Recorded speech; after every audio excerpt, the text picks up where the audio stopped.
My That's head's a still bop, bob. man. That's a bop.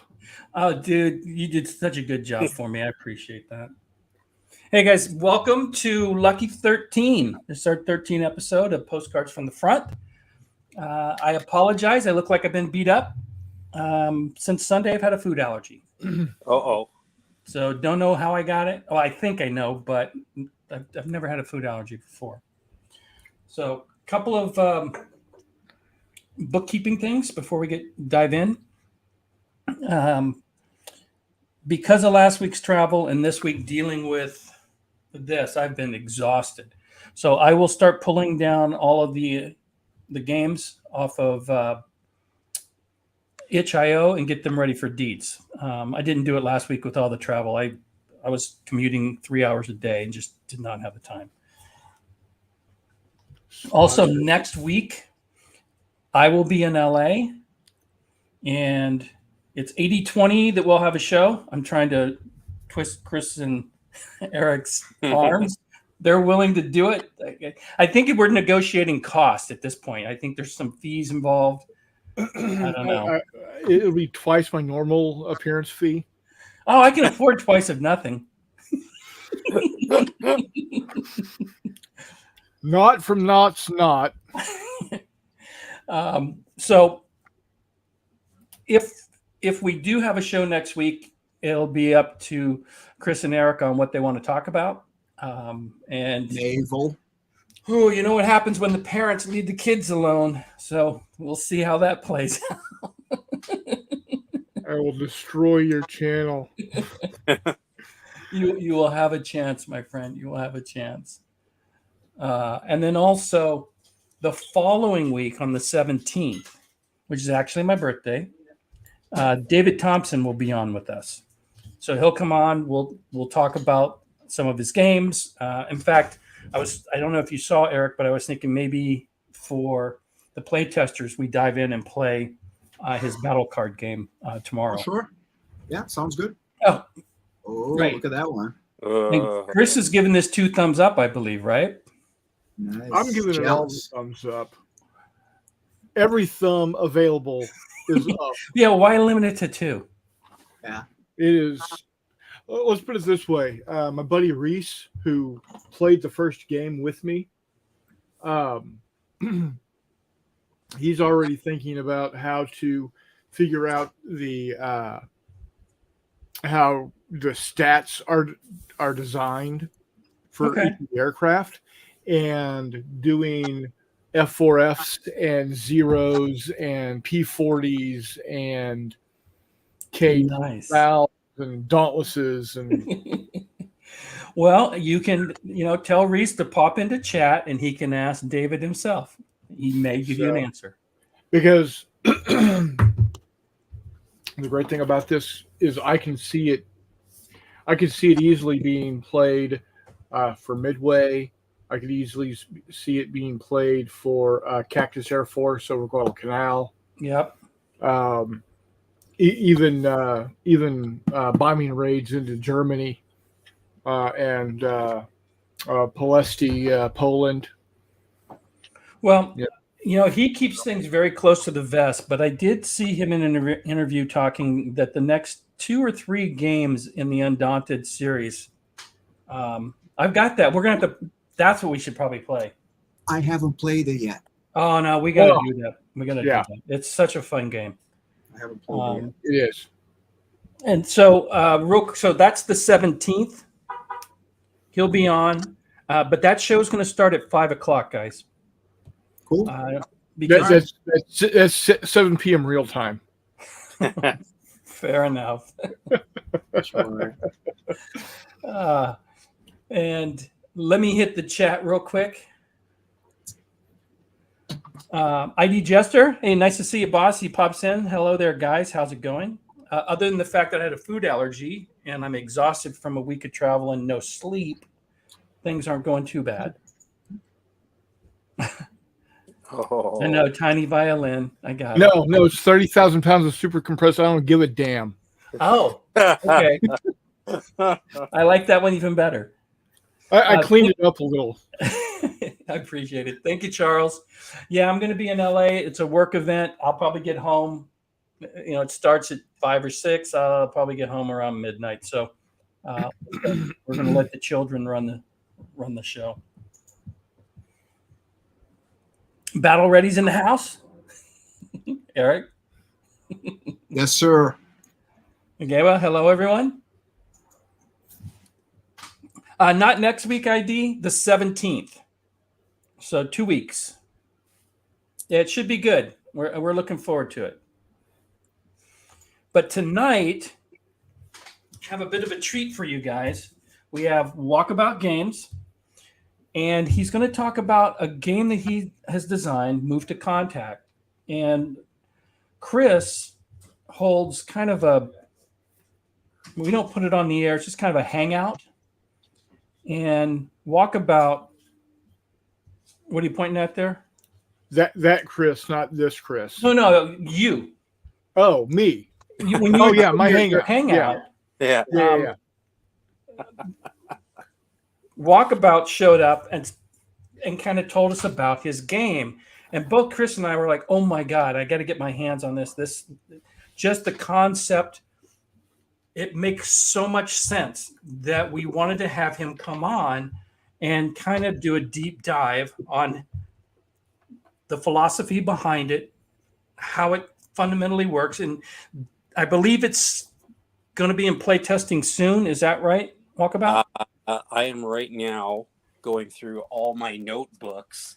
Like I've got tons of notebooks filled with stuff and getting everything laid out. And I've got a temporary cover, which is in the picture I've got up. That's just a temporary play test for when I send things out for people to try it. That's the cover that'll be on it. That's not the cover.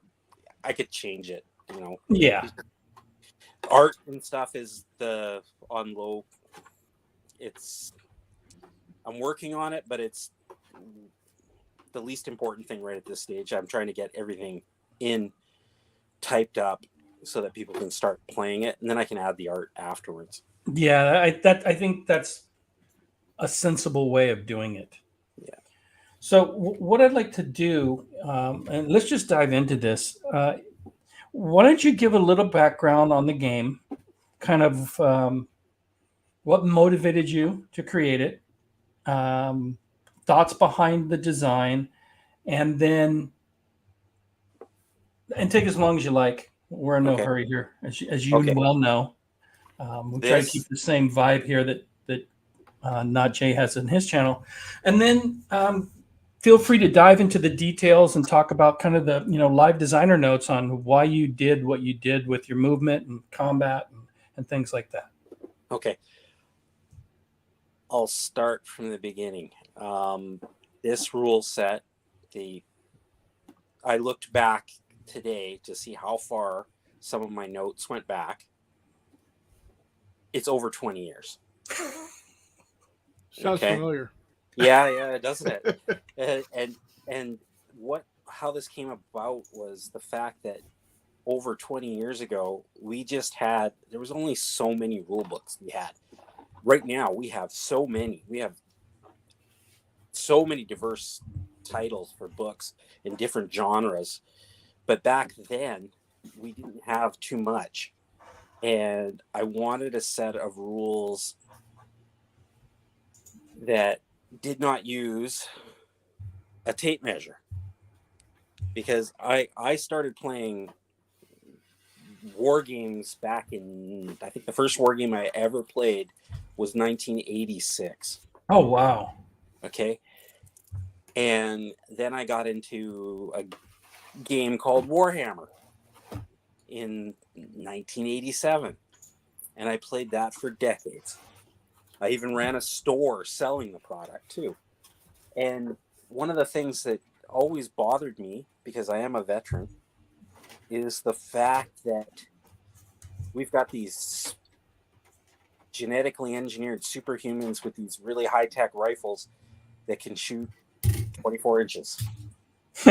You're looking at ground scale on the table, and you're going, what?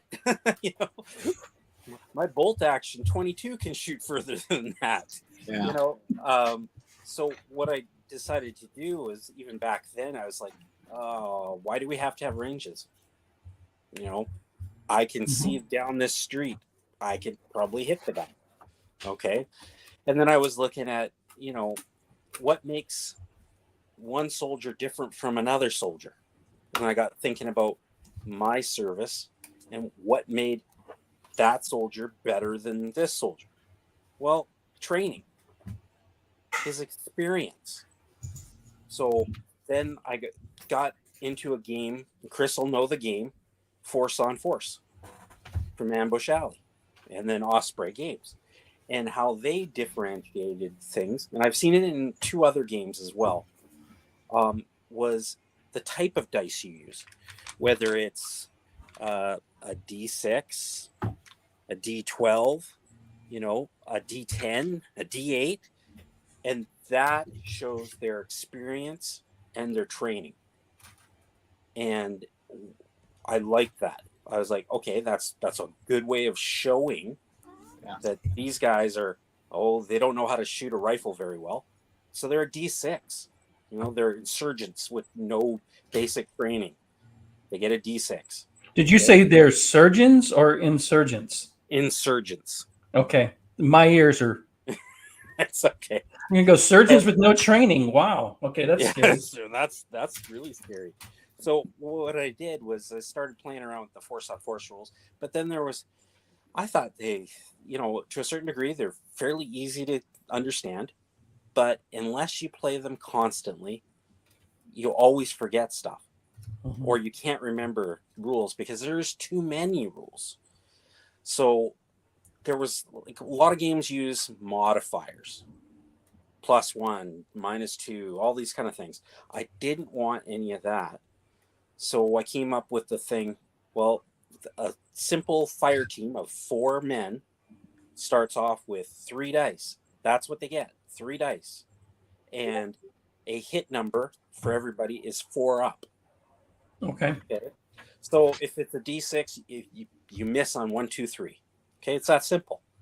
Okay, but let's say there's intervening terrain, like you've got some barrels and you're firing down this way down the road, and there's some insurgents that way, and there's stuff in the way. You've got 3 dice. Well, what are you going to do?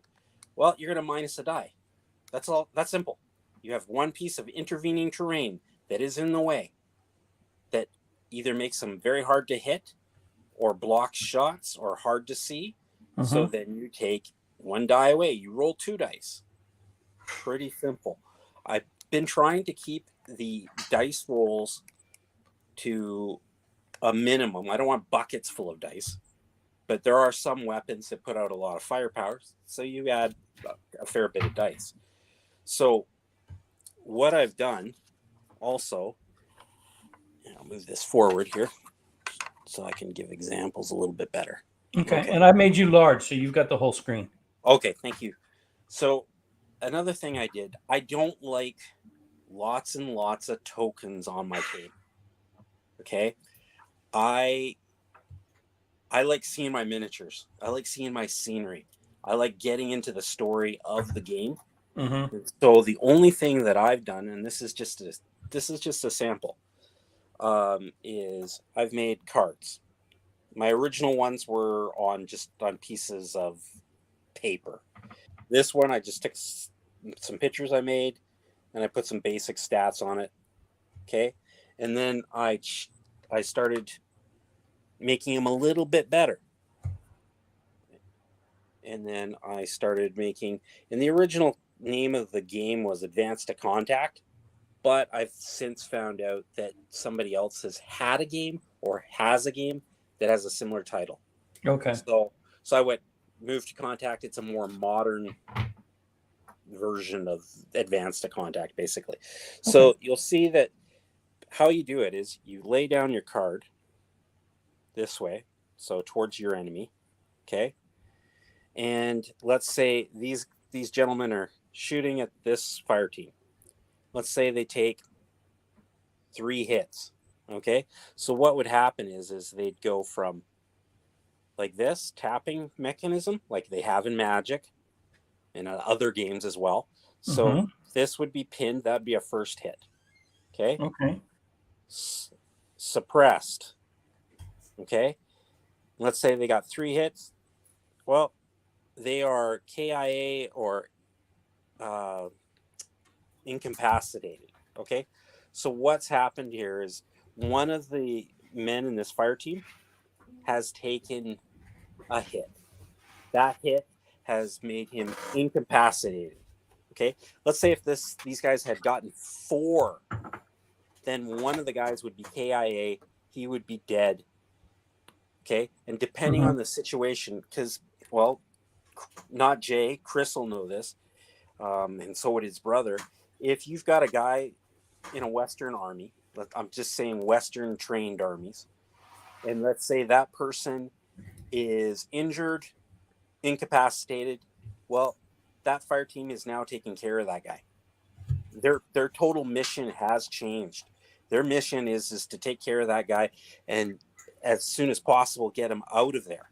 Okay, so I take that into account when you're running scenarios that, you know, if you're a Western army and one of your guys is incapacitated or whatever, then you have to take care of that guy.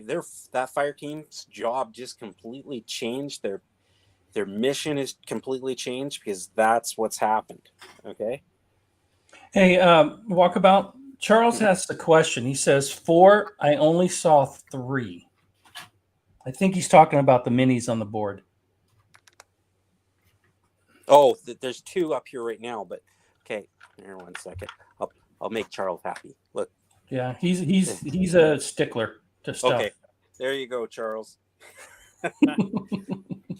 So I've got like containers full of miniatures here right next to me. So Sweet. so half of Dan. Okay, I see what he's saying. Okay, but what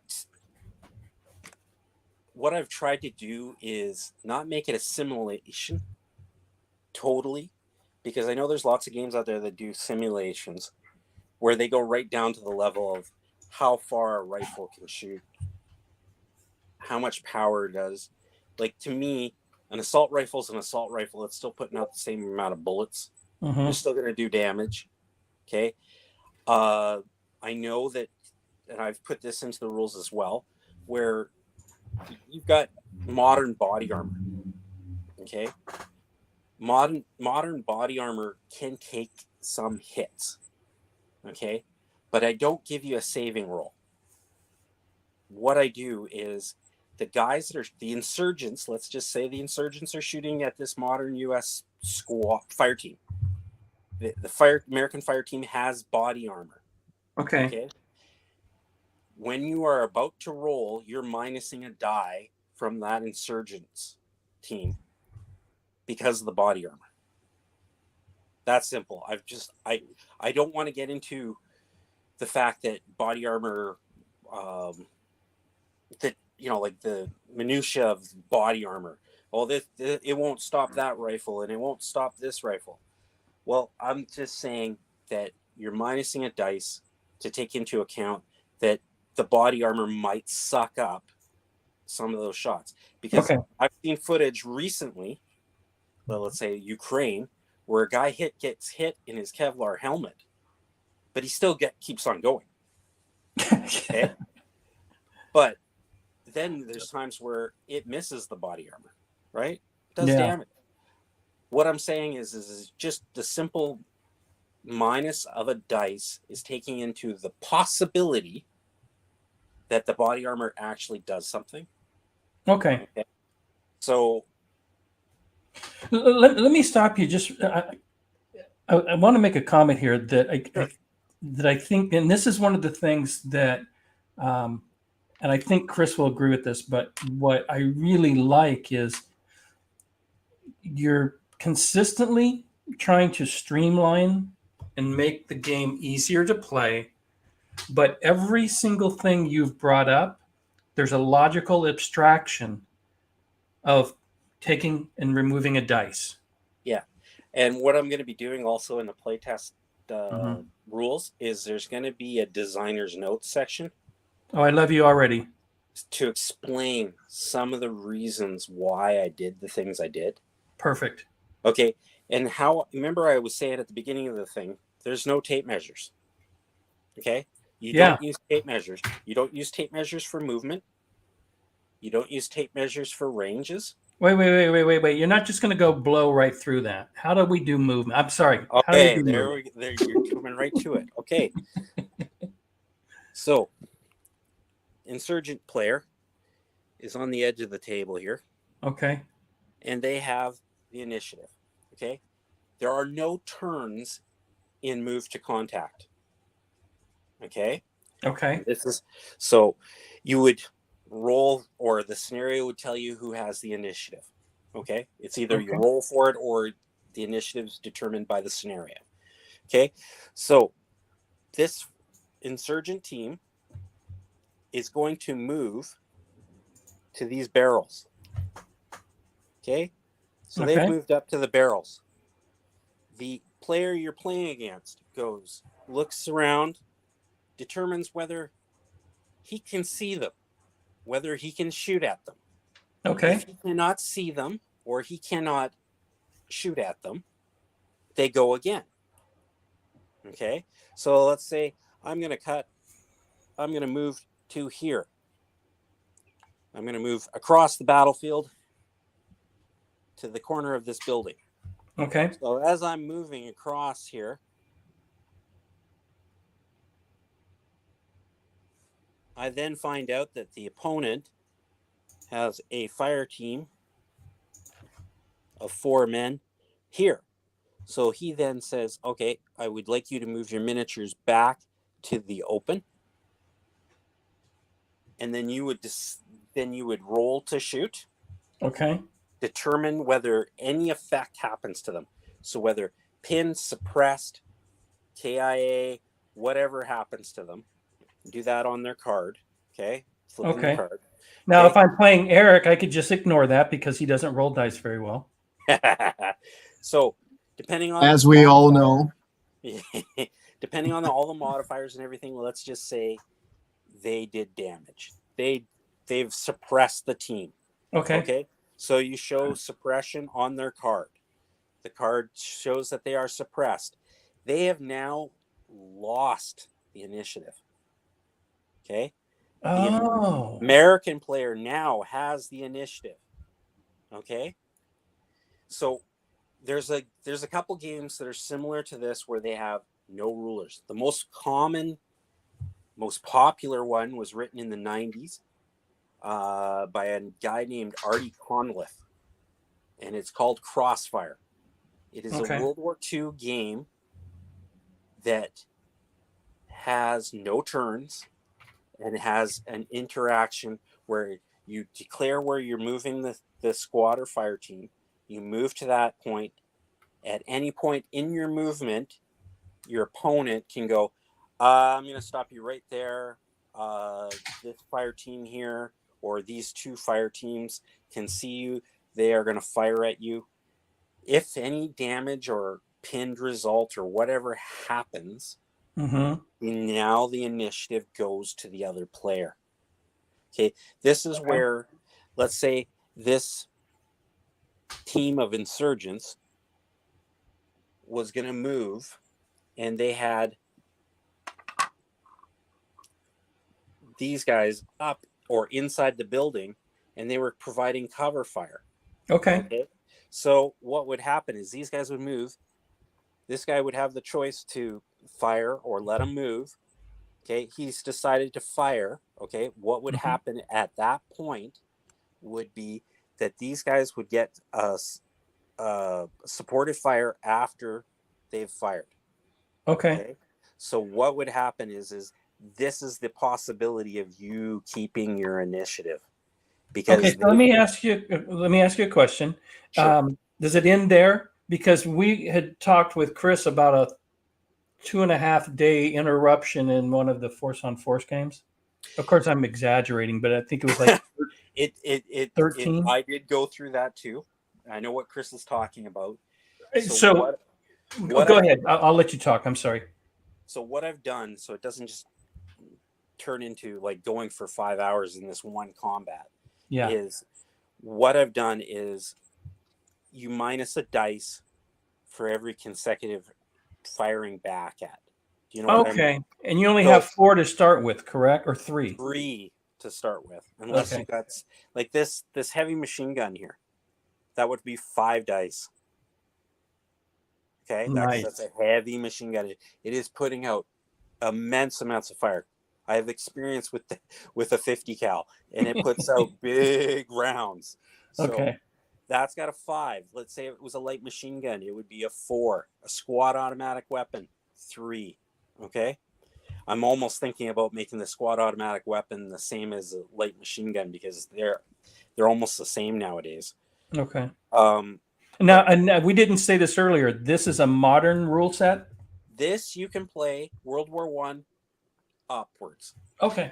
Okay, to me, and I don't know, not everybody, modern conflict in that modern tactics were used, like squad level, fire team level, pretty much. I look at World War One. That's when it started. Okay, you could class the machine gun as a modern weapon and all those kind of things, but I think it comes down to modern tactics. Okay. Okay, when you're talking about not walking in rows, firing in lines, and stuff like that, that's where I think modern warfare kind of started. You do have machine guns, you do have tanks, you do have aircraft as well, but I think the fire team tactics and moving in squads and not shooting in lines, I think that's where modern combat comes from. Like, other people might think it's like the American Civil War. I don't know. There was definitely elements of modern things changing, but I think World War One and beyond, that's your modern combat. With my rules, you could play, let's say 2030, 2050, 2150 if you really wanted to, by simply adjusting a few things. I've made my rules, the top tier operator level is a D12. Okay. Okay. And let's say you wanted to do let's say modern US Marines fighting in LA against the aliens who have better technology and they're stronger or something like that. Use a D20. Where's Vigil? Like the D20 is your super soldier, your space marine, if you wish, or whatever you want to, or your super aliens or whatever. Okay. Okay. The thing with my rules is it's supposed to be fast paced. So that's why I do every consecutive consecutive fire in an interrupt, you minus a die. And if you have only 3 dice, you're minusing a die each time you fire at that pinned or suppressed or whatever team. Okay, so you're minusing dice. So you're not just continuously firing with the same amount of dice. You're minusing dice. Your rate of fire is going down. You're watching like when you're in a firefight, you're watching how many rounds you're putting out because you don't want to run out of ammo, because you only carry so many rounds on your person. Right. So it doesn't make any sense if you've got them pinned, suppressed, and you just keep firing at them while they're laying down or something, and you're not doing it. Because if the team is suppressed or pinned, they are down. That's a minus to the dice. See, you're shooting at them. You've got 3 dice. Oh, you've already got 1 minus for them laying down or hiding or hunkering down. Okay. Oh, they're this is the second time you fired at them. Well, there's another minus dice. So you have 1 dice. Okay. So the worst you can do is pin them again. Okay. But Okay, that totally That- makes sense. Okay, so Mhm. I'm trying to work out a table right now for what's a plus to the dice, what's a minus to the dice, and I'm trying to make it a cheat sheet. I love Mhm. cheat sheets. Me Love too. those. Yeah, love those because I want that one page where Yep. if you know the rules, you just use that one page. You don't have to go flipping through the book. Oh yes. Yeah, I don't like overly complicated games. I like to think of it as well. You know, you can put it on one page. It's a good set of rules. Agreed. If you can put your and there's no stats. You just have 4 up. And let's say Mhm. you've got a team that moves up to a barbed wire fence, and you move up to the scenery. Well, it's barbed wire. It's terrain that can stop you. Well, roll for each guy to see if they can go over that fence or climb over a wall. Okay, Or and cut it with a pair of wire cutters and wire cutters have exactly. your platoon hiding behind the bushes. Yeah, it's an ability roll. It's your not just your firing roll.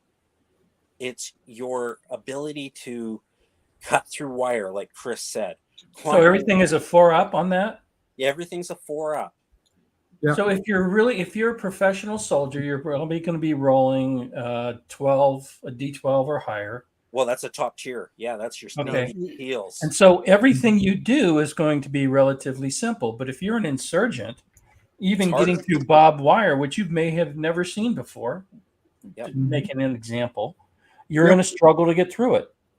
Yeah, And exactly. everything's a 4 up. So once you know that, Mm-hmm. and the variance is based on the dice, which when you create your team, you're going to know what that is. You're going to have your card that gives you a status, as you mentioned, is off board, so it doesn't detract from the hours of energy that we put into painting our Yeah. miniatures and our terrain to be cluttered with poker chips and other such All kinds Yeah, of like- paraphernalia. Yeah, or dice counting wounds or all those things. or the clear plastic flames. I hate those. Yeah, exactly. But they look cool. They look No. cool. I took templates out of my rules. So if you're firing a flamethrower into a fire team, Mhm. it's possible that it's going to hit the entire fire team. That I don't. makes sense.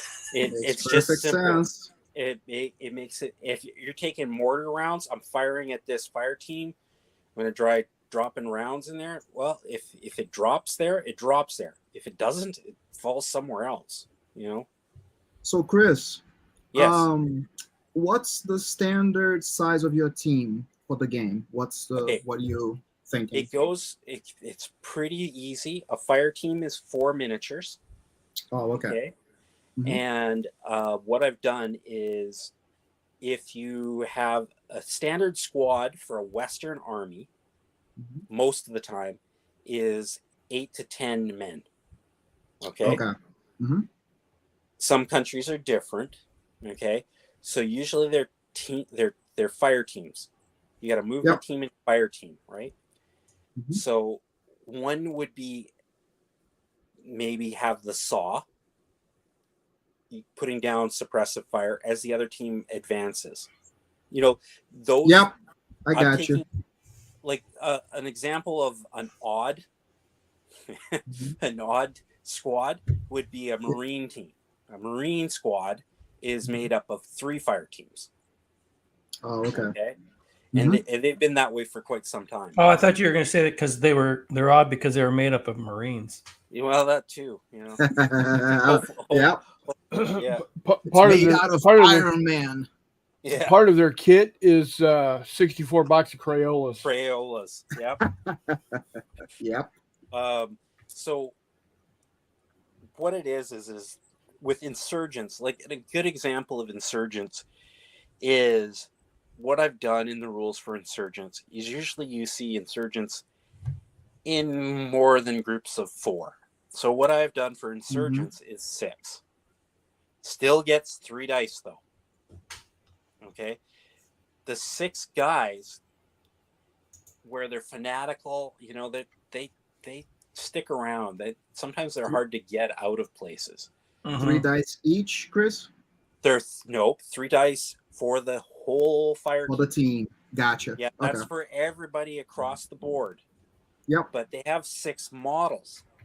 Now, this takes into account that once you're at below half, let's say you take a Marine squad or a U.S. Army fire team Mhm. right here, takes 2 casualties. They actually have KIA. They're dead. Okay? Mhm. That fire team now needs to roll 1 dice, 4 or better, to see if they stick around, or they're going to try to get the hell out of there. Right? Right. Mhm. Smart tactics. They wouldn't even roll for that. They would just leave. We're in trouble. We need to get the heck out of here. That's how Mhm. if they know they're in trouble, they're going to go. Okay. But an Mhm. insurgent team, let's say there's 6 models. Okay. Let's Yep. say they have to take 3 now. Okay. Before they even have to take a test. Okay. So that's where I'm taking into account the fanaticalism of an insurgent team. Mhm. They're going to stick around. They're going to Yeah. they don't know tactics. They don't Right. know, hey, we're in trouble. We should fall back Right. and hit them again. They Okay. don't think like the trained They don't- personnel. They don't think like trained personnel. And that would be the same with a militia unit, Makes where sense. it's some kind of African nation or wherever. Yep. They're not going to have the training to know, hey, we're in trouble. We need to Mhm. pull back, regroup, and Makes figure out what sense. we're doing here. Nice, You know what Chris. I think is also you have an opportunity. I'm just going to throw this out. Yeah. With your cards, if those cards are faction specific, which I believe they are, They are. then you can come up with Mhm. unique rules for those factions that you put on those cards that might say that instead of 3, they didn't even check until they're at 4. As an example. Yeah, that they're actually on the new insurgent cards that we are about to see. I bought You already done it. I bought blank cards, and I print the stickers that are the size for the cards, and I Uh-huh. just stick them on. Oh, perfect. That's how you should do it. Yeah. Yeah. Now I'll and- say you're not a real game designer until you get a big office-sized paper cutter. But you Yeah, know, I've what got do I one. know? And then I'm sure you do. you know, things like if there's scenario specific rules, Uh-huh. I've got other colored cards for those specific rules. I've got like tan cards, black cards, you know, Okay. depending on what it is, Oh, nice. so that it can just sit next to the thing. And I have a Mm. section where on the edge of my board where the cards are, and they're not on the playing surface. Okay, so that way Mhm. cards like this are off the table on the Mhm. edge, and all your miniatures, your scenery is looking good on the table. I really like that.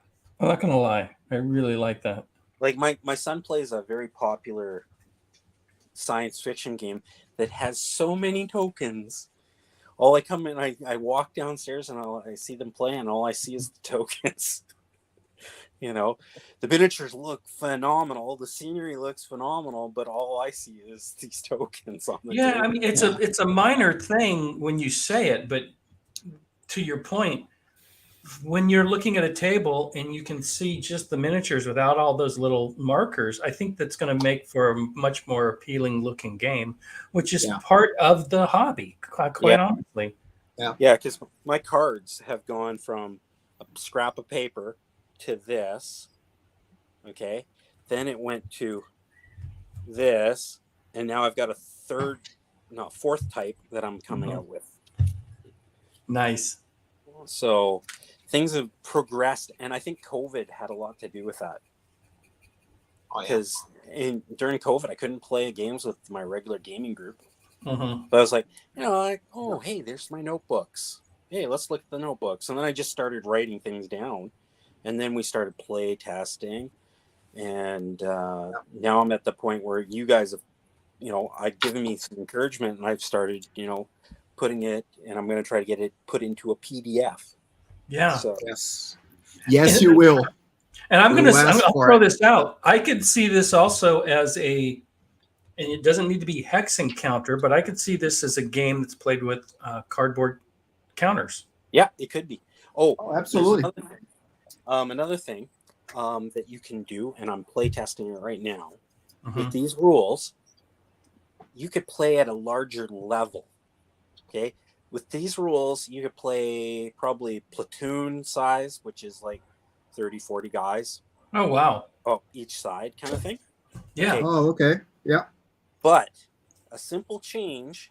Remember how I said the usual fire team is 4 models. Okay. Mhm. So those 4 models, let's change them a little bit. Okay. That model, let's say it's a base, and the base has multiple miniatures on it. That just became a squad. Oh, this guy just became a squad. Got it. This guy just Uh-huh. became a squad. This guy just became a platoon HQ. Yep. So Yep. that is now a platoon. And you could do 15 mil. You Or can whatever. 15, 6 mil, Yeah. and and the ranges on modern weapons, I put it in my rules, is that if you're playing 28 mil, a 5x9 to 4x6 is a good size table. Mhm. Okay, you don't have to worry about ranges on that kind of size table, right? If you wanted to play, let's say 15 mil with your Team Yankee miniatures, and you wanted to play on 5x9, you could do it, but I would suggest 4x6. Okay. Okay. Cool. You could play, let's say, a 6 mil game on a 4x6, but your fire for rifles and stuff would be questionable at that point. So I would play on a 4x4 for like 6 mil. Okay. Okay. So the idea is to take into account how far do you think a rifle could shoot. You could get the stats for it. It's pretty easy. But Yeah. how far could it shoot and look fairly realistic on the board size that you have? Right. If you think 6 mil assault rifles firing on a 4x6 right across the board because there's nothing in the way, that's ridiculous, then it's ridiculous. Then switch to a 4x4 or 3x3, whatever you feel is comfortable ground scale that looks right to you. Because to me, I play 28 mil modern at a platoon level, and I play on a 5x9 table. Okay. Okay, a standard size ping pong table. Okay, and I think it's reasonable to say that my rifles, if there's or light machine guns, if there's nothing in the way, can shoot. Doesn't mean they're going to hit you. Right.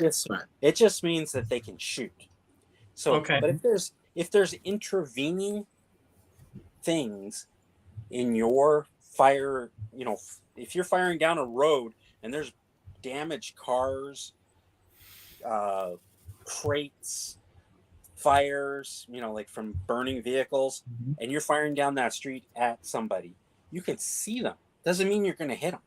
Right. It means that you're at a minus a dice for intervening pieces of scenery that are in the way.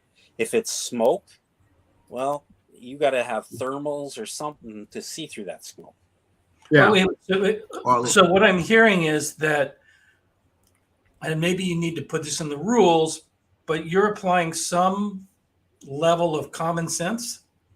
Yes, and I do realize this is not a rule system for a power gamer.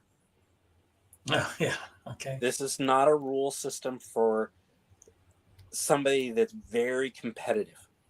Okay, this is a rule system for story makers. This is a rule system for friends to sit around and outthink the other player. It's for, because chess to me is not a competitive game. It's a game of, hey, can I outthink you? Can I think differently than you can? Can I do something that you haven't thought of? And the stories that you come up with. Like, I've played games. One of my favorite World War II games is, it's a game called Battle Group. Okay. Where you keep track of ammo for your tanks in that game. Okay. You all right? Yeah. Okay. Your opponent doesn't know how many rounds. He's depending on you to be honest, right? And I had a game where I fired off all my anti-tank rounds in a Tiger tank. Yeah. Okay. So the tank had no anti-tank rounds left. But it's a Tiger tank. It scared my opponent. He didn't want to go down that road. He went another way. So I had a Tiger tank with no ammo holding a flank. And he didn't know that until the end of the game. That's a story. That's what I like. Let me sidetrack just a little bit. And see, here's me sending out a lone Sherman to see if it gets shot at. So that experience that you have, I play World of Tanks, which is, a video game. And I happen to have a vehicle that I like to play. It's an auto loader. I get 4 shots, but its reload is like 40 seconds. Bat Chat? No, it's not the Bat Chat. It's the GSOR. It's relatively new. It's been in the game about 2 years, but it's got a 44 second reload. I think mine's down to like 42 seconds. But the point being is, if somebody doesn't know how many shots that I've made, and I know that I'm on reload, and they could just drive around the corner and shoot me, I act like I have ammo. And I move back and forth, and some people don't fall for it. But to your point, it is kind of cool when somebody thinks that I'm still got a shot or two and are afraid to come around the corner, and I can reload a 40-second clip because they didn't have the guts to come at me. I also have in the rule system, it's an optional rule. It's for hidden movement. Okay. So hidden movement works with a silhouette marker that I've got that has letters on it. Okay. The letters, what would happen is for each fire team, you get 2 silhouette markers with letters on them. Okay. One of them is real, is the actual fire team, the 4-man or the 6-man. Okay. The other is a blind marker. It's a silhouette. It's not real. It makes your opponent go, hey, we don't know where he is. I think we hear something over that direction. We need to move that way. So what you're doing is you're moving those markers around. That marker could be nothing. Right. You've made the team think, maybe we should go that way. We should go that way. We'll go that way. And when you're moving off in that direction, and then you find out it's nothing. Meanwhile, you've moved a fire team out of position, and your opponent's taking advantage of it. Okay? So I've also got in there, what are we dealing with now a lot of in the last, recently, a lot of drones. Yes. Yep. Okay? I have started working on drone rules. Whereas there's anti-drone weapons, because there's lots of, got the thumbs out.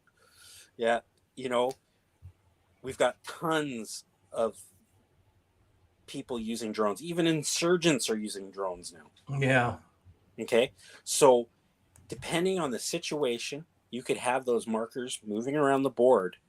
But if your drones are coming over, they're going to find out who's real, who's not. Yeah. Okay. So then you're rolling on that die roll to see whether they're real or not. And that would be a 4+. 4+. That's cool. That's easy. Okay. I think this should be part of the game. I like that a lot, actually.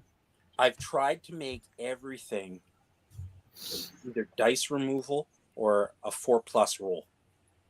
Mm-hmm. So Yeah, it's- and even if you have to have something that you have to remember, I know earlier you were talking about wanting to not have, you know, a gluttony of modifiers, +2 for this, -1 for that, and at the end of the day, you do all of this and you come out with a +2 or whatever.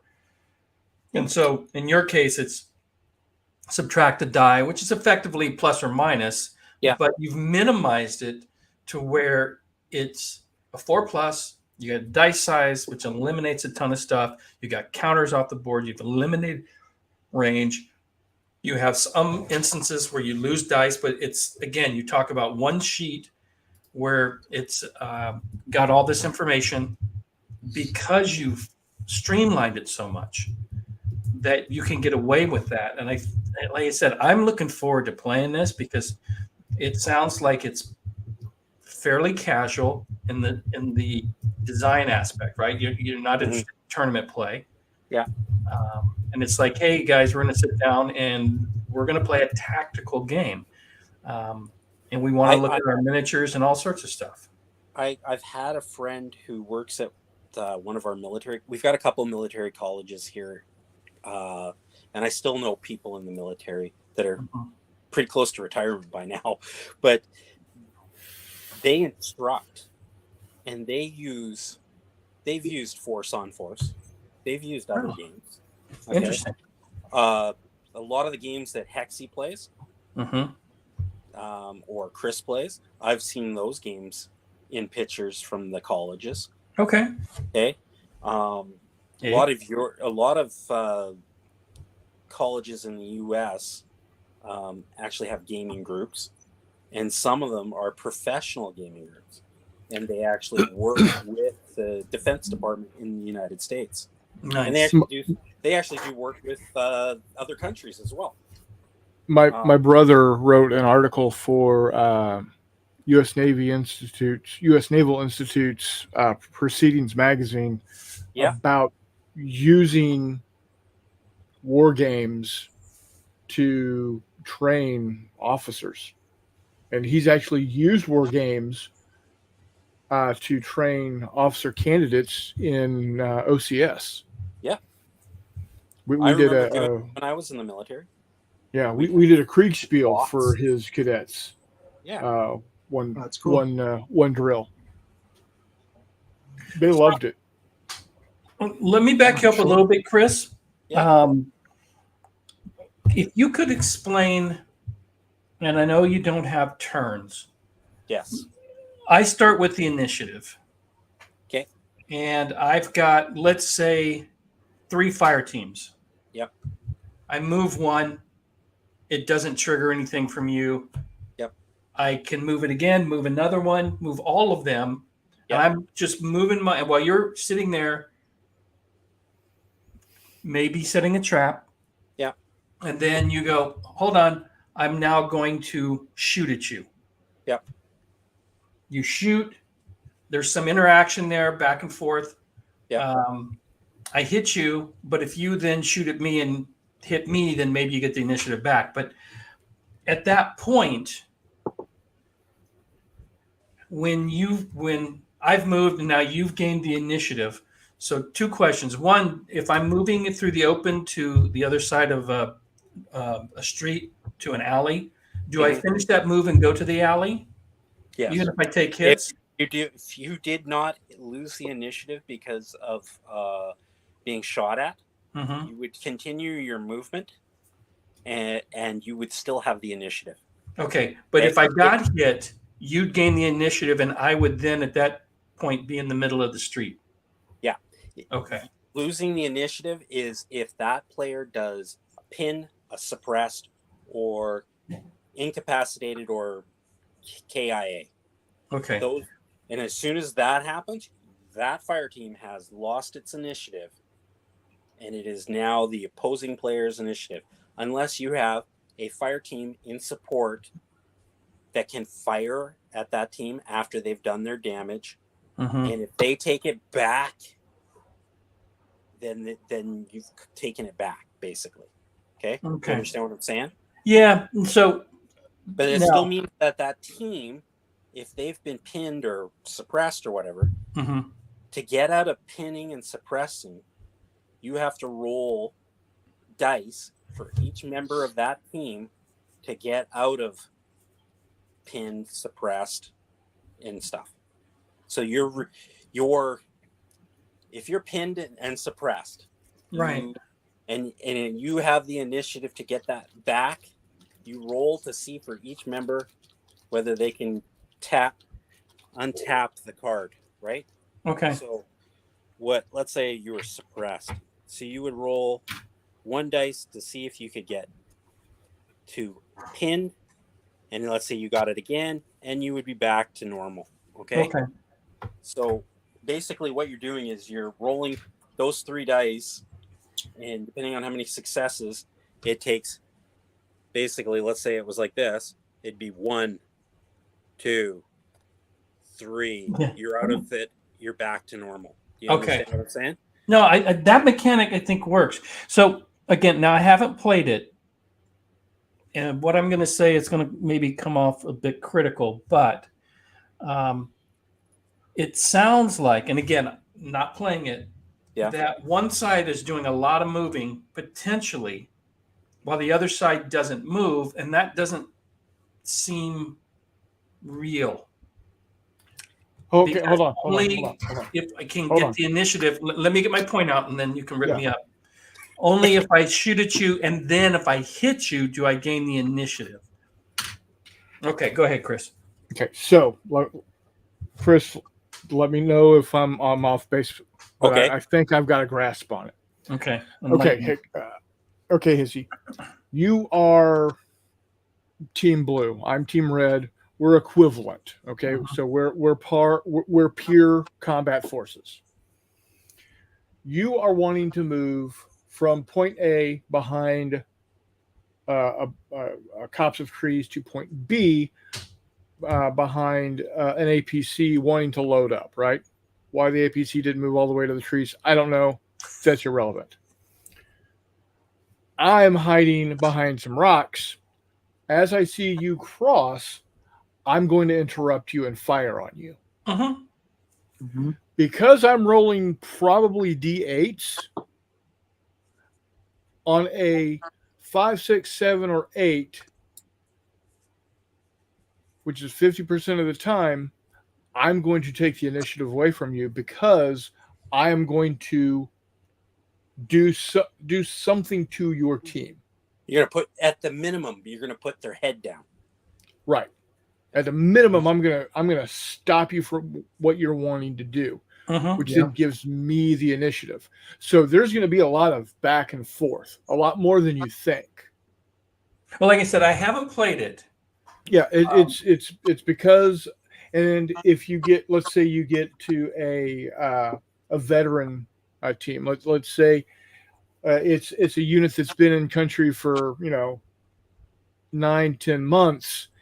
And they're really aware of their surroundings. They've been on a lot of patrols. So now you've pushed to a D10, and so now it's a 5, 6, 7, 8, 9, 10. You're now at a 60% chance of making you stop doing what you're wanting to do. Okay, so let me clarify what my criticism is, and it's criticism's too hard a word. Bring it on.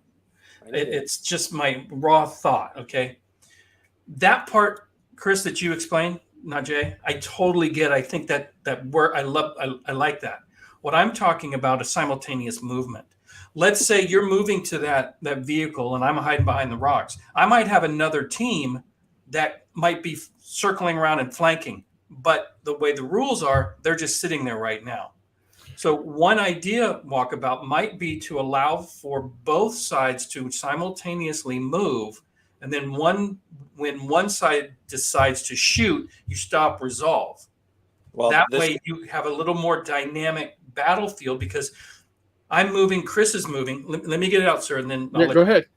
So I'm moving, Chris is moving. All of a sudden, Chris says, "Hold on, stop! I'm going to ambush you here." We resolve that. You see where I'm going with that? That way I'm moving and he's moving. I'm not just sitting there waiting for something to interrupt me. Okay. Okay, we'll let Chris go. And then Okay. I'll- So then I'll- again, if Perfect. how I would handle it, and Mr. Long might have already come up with this, Mm-hmm. but as long as I have a team that is cannot be seen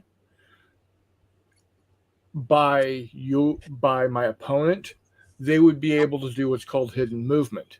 Yeah. So what would happen is you're going to move to a point. So I've got team A and I've got team B. You've got team 1, you've got team 2. Mm-hmm.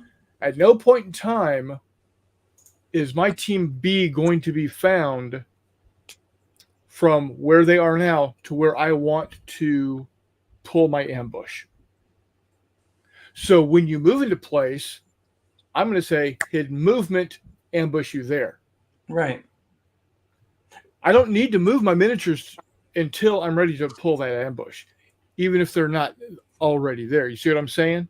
So I don't have to physically move my models to still be moving my teams Well, because it's hidden movement. again, I think I need to play it to see this, but if I deployed and I've got my units, say, on my side of the board, and you're moving because you have the initiative, then when I first trigger that I'm going to shoot at you, you may have moved completely across the board. My guys haven't moved at all. And that's what I'm struggling with. It's That not, will never happen. I can in my head envision how it could, but Okay. There is. wait, let's let Chris kind of jump in. Go Okay. ahead. I'm sorry. Go ahead, Mr. Najee, Long. Chris is partially correct. Okay, remember how I mentioned the cards, the Uh-huh. other colored cards? Those are the scenario cards. Okay, which let you set up in hidden for ambushes. The rules are called movement to contact. Usually in combat, one side is moving towards the other. Okay? Mm-hmm. So in modern combat, you usually have insurgents. Let's just say insurgents for this minute. They Okay. have special cards that they can use that they draw out of the deck for ambushes, IEDs, all these things that interrupt. Okay? So it's not just going to be all one side moving. Goosebumps. Okay? So these cards are really important. Okay? They add to the flavor, they add to the Yes. story. And that's what I'm trying to build. Is So, story. Chris, take everything I said and throw it in the garbage. I had a good laugh. No, and here's why. My head space, my head cannon.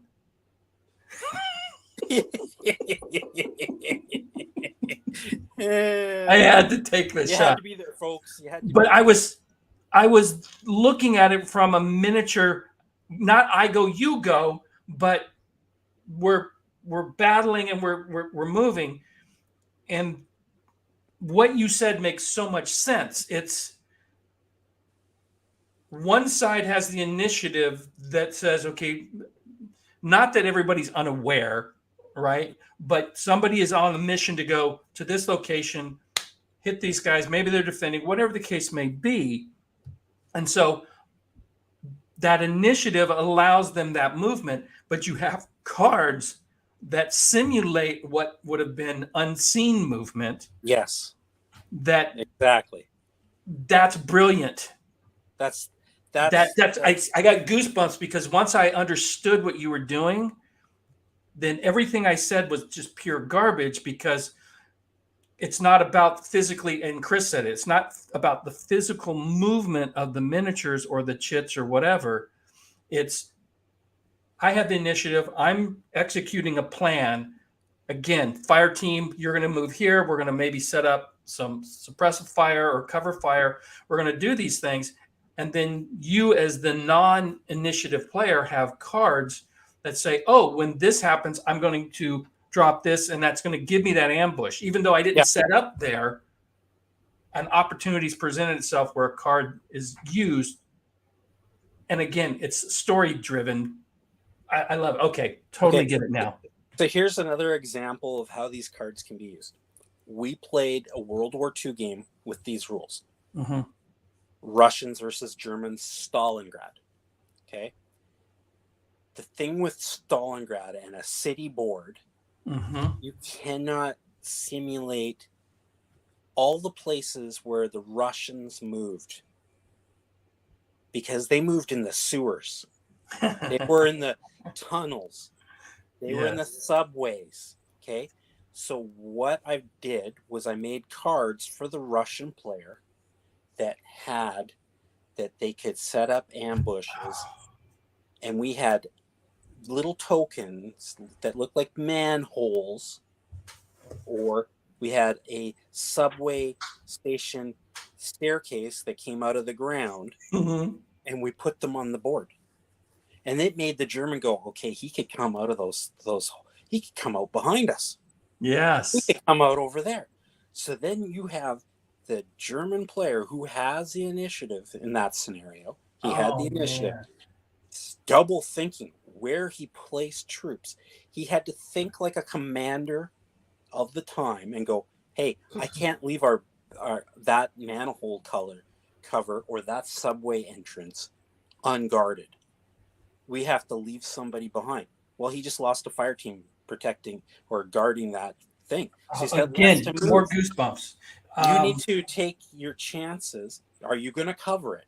Or are you going to go max firepower and you're going to move forward and try to get into contact with him right. and get the initiative? And Oh man, I'm looking at a tactical. Dare I call it a miniature game, but a tactical game, combat game, completely different now. Dude, you have just, and Vigilant says he's going to steal that idea.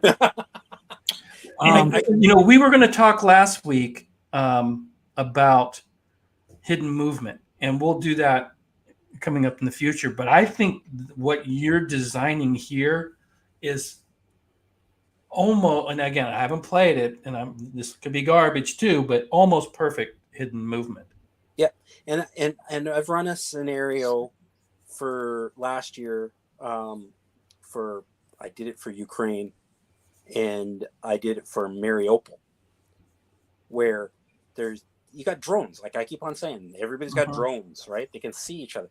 But Mariupol, where those Ukrainians were fighting, underground tunnels, bunkers, all these things that they just pop up out of places, and the Russians didn't know they were there. They'd come up behind them sometimes. Yeah. So what I did is the same thing. You had that with the Japanese in the Pacific Islands too. Exactly. I have tried to make a generic set of cards for right now that take into account, if you're fighting in a city, there's sewers, there's tunnels, there's all kinds of things where you can pop up behind your opponent, and drones are not going to do any good because you're underground. I even want to play this more now. Yeah. And the idea that, because I've got one set of cards for scenario things like the tunnels, and I've got the other set of cards for bonuses that you can have in your game. Like, I don't guarantee that your U.S. Army unit has a drone. Maybe they didn't get supplied it. Somebody in supply did not give them an issue of drones. Or maybe Hexy flew it into a lake. Or night vision goggles. Okay. Got shot down. So let's say I've got a 82nd Airborne with a D12. No, D10 is D10. Yeah, not top tier. Okay. So they've got a D10, and they get randomized a bonus card. Okay. Let's say that bonus card is night vision or thermals. Okay. And let's say the other player is using smoke. Well, they don't minus the dice. They got thermals. So if they see those guys running across the street with smoke in front of them, oh, we see them. Yeah. Minus the dice. Okay. So things like that. Or with night fighting, what I've done for night fighting is you minus a die for firing it at night. Okay. If you've got some kind of bonus, you plus a dice. Like if you've got an M1 who's shooting down the street and he sees a T-72 tank in the middle of the night, it's going to see it. There's no. I've been in an M1. I've been in a Leopard. They can see you. They're going to shoot you. The T-72, on the other hand, has a little bit harder time because depending on the type of tank it is, what generation it is, it might just have an IR light or infrared, which is not as good. I always say, depending on the generation of tank, that's how I classify. If it's a generation top tier, they're going to see you. They're not going to minus any dice. Okay. But the Russian tank, let's say he's a top tier, he wouldn't minus for shooting either. But tanks and APCs and infantry fighting vehicles have things that can counter it. And I've made this a special card, the trophy system. Chris knows, I think, knows what the trophy system is. Basically, you get a guy, an insurgent with an RPG. He's firing an RPG at your vehicle. That trophy system is going to fire something out at that RPG rocket and intercept it before it hits you. Okay?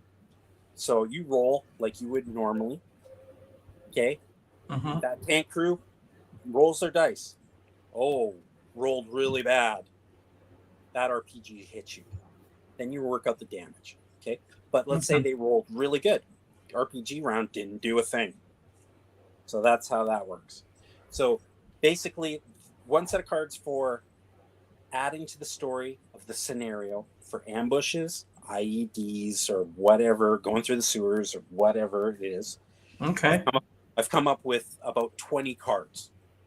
And depending on the historical situation or whatever you're doing for the scenario, some cards might come out because they just don't fit with the scenery or what you're doing for that scenario. Right. And I have a set of cards for. I have a deck right now. It's just for insurgents, and I have a deck for Western forces. That's what I call NATO or anybody that's Western trained. I'll be doing a Russian deck and stuff too. Okay.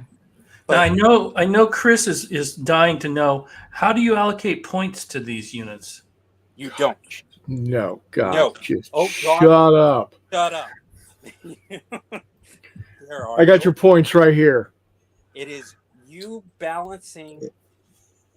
Like, let's say I've got a 4-man American fire team. They're 82nd Airborne. They roll D10s.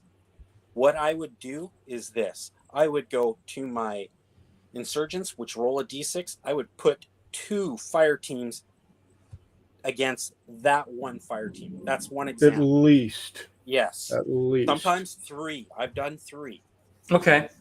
So what you're doing is you're looking at their training. Yeah. You're looking at what kind of weapons. Let's say if I was going to do 2 fire teams for the insurgents, I would make one fire team have a light machine gun. So 1 light machine gun and 1 fire team with rifles. That's it. Versus 1 82nd Airborne fire team. That's how I would balance things. So in running force on force, I would run an American platoon Mm-hmm. against 50 insurgents. Yeah. And the insurgents would just get torn the F up. Yeah. How is morale handled? I Okay. mean, do you have a different value for your morale? So this is how I do morale. Okay. Depending on what kind of, like, insurgents, your fanatical insurgents don't run away and they do stupid stuff. They keep fighting and then they get wiped because out. they're stupid and They don't have training. Okay. So what I do with them is, the reason I put them in fire teams of 6 is to show that they can take up to half, which is 3. Okay. And if it was let's say a Western force and they had a fire team of 4, it would be, as soon as they take 2, they would have to go, hey, we need to figure out what we're doing. Okay. With Western teams, I always make them fall back. They know better. They know. Okay. Right. They know. They fall back. But with an insurgent team, let's say they take the 3 casualties, they're actually dead. Okay, so what would happen is the 3 guys would roll the 3 dice. Okay, and depending on their success rate, like if they only got 1 success, they're falling back. If they got 2 successes, then they would be sticking around, or 3 successes, they'd be sticking around. Okay. As soon as they go down to 1, that means they're falling back. And I just whoever that player is they're going to fall back. But I So- also made it, because insurgents are not trained, I've made it in their rules, and the players can optionally leave this out. I've put it so that at 3, the player that's controlling the insurgents can make the decision if he wishes Mhm. to fall back. Okay? But I personally like rolling that they're sticking around, that they are not going to run away, that they are fanatical. But if you don't want to have them as fanatical, just say, as soon as they get to the 3, they're like Western nations, they fall back. So Move away from the enemy, move into cover. yeah, there's no difference in quality versus morale when it comes to die types. No, Okay. because And that's fine. Yeah, I just want the game to move quickly, because I know when I was in the military, if you were taking fire, you were taking casualties. Your job was to get those casualties out of harm's way as soon as possible, Mhm. if you could, without Right. endangering the rest of your team. So what I envision is Mhm. that in your training is where you get your morale. You rely. In other words, you know how good you are. Yeah. Because you have been trained to know how good you are. If that makes That's sense. that's why I made the Western forces, because they're usually better trained, have the option. If you're at half, do you really want? Do you you need to get the hell out of there? If you Right. can get out of there, you know that you can. You need to go to cover. You need to go somewhere. You Right. need to call in more support. You need to fall back. We're an insurgent player. Why I left you have to roll at 3 is because you possibly could stay there and do something stupid, Right. because you're a D6. There's always that possibility, right? There's Doing always something that stupid. possibility you're going to wipe out, your team's going to get wiped out because their training was bad. Mhm. Yeah, exactly. Yeah. Mm-hmm. That's why I put that in there. Makes But sense. if a player, if they just, like with all rules, I've done it where I don't like how that works, so I'm just going to change this a bit. I've Right. left it that you could go, no, at 3, I want to have the option of pulling my guys back. Maybe they're just a little bit better, Okay. So you stated that an American fire team, 4 dudes, Yeah. with 3 dice, Yes. and every time while they have initiative, they reduce by 1 die. Yeah. If they're firing Okay. at the same team they've already fired at. Okay. So when do I get my when do I get my firepower back? When you fired a new team. Okay. If you Okay. have a new target that moves in, you're going, oh geez, and you're switching your fire. So Okay. so you've refocused basically. You're refocusing And- your effort. You're refocusing effort. Perfect. Perfect. That's Okay. a military term. Your brother will probably know that one. Refocus your effort. Yep. Yeah. Okay, so let me just kind of follow on with that. So in the example you showed earlier, fire teams crossing open road, they Yep. get fired upon. Yeah. If I do hits and gain the initiative, do I get my ammo back or all my dice back at that point to continue firing on them, even You if I lose- don't change? Or does it have to be that I fired now that I have the initiative? Does that get me my dice back? Is basically my Yes. question. Okay. This is how it works. Okay. So every fire team, unless they've got a saw or light machine gun attached or an RPG or whatever attachment they've got, like a underslung grenade launcher, Mhm. okay, always has 3. Everybody has 3 dice. Okay. So Got it.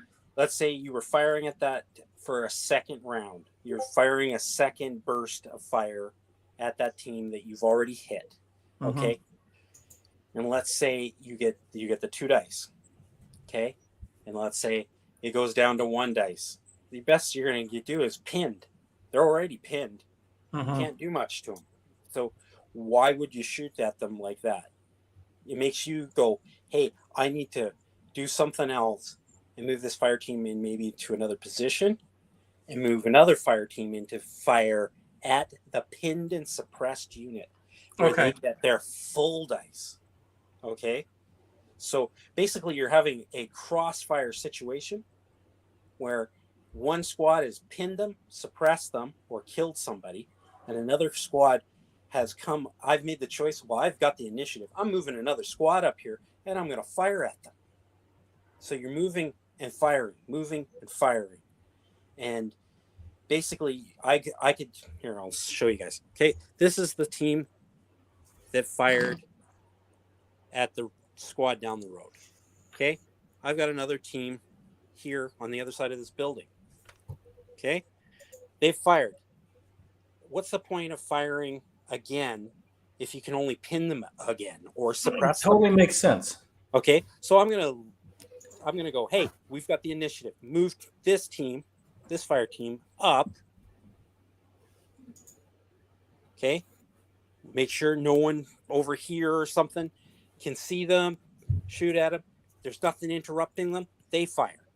Full dice.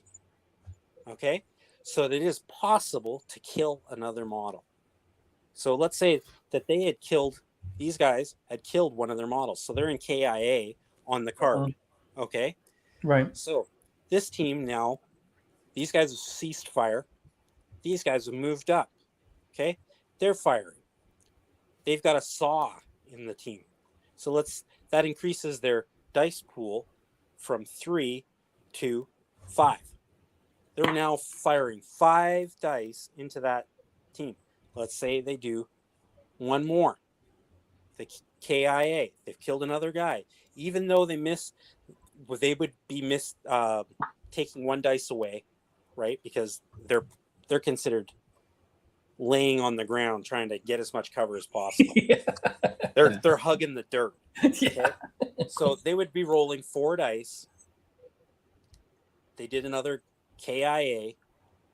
Those guys would have to test to see whether they're going to run away, or these guys can fire again with 3 dice this time because they're laying on the ground. So there's 1 dice that minus, and then another dice, right? So they got 3 dice to roll. Mhm. They could still do another KIA. Mhm. Okay, so they're in really bad trouble. Okay, as soon as Yeah. they take, let's say if they take another one, that unit's almost non-existent at that Yeah, point. pretty much. He's not sticking around. And the other thing is it doesn't necessarily, if they fail that morale, let's say morale check for a turn. Okay, Mhm. if they roll their die and they fail, it doesn't mean that they are dead. It doesn't mean they could just be wounded on the ground. It could just Right. mean they ran away.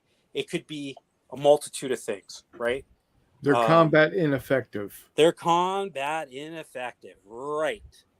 And that's what I've got in the book. I'm trying not to use too many military terms in the rule set because not everybody would know what they mean. I'm going to probably have to put an index for some of the ones I put in. Yeah, what I was going to That say helps. is just use the terminology and just have a glossary in the back. Sorry, yeah, that's. I would that's- totally do that because Yeah. people will play the game, they'll learn some of the verbiage, and that also, to your point of storytelling, I think when somebody's learning about playing a tactical game and can use the real terms, I think that just adds to the game. I wouldn't shy away from it.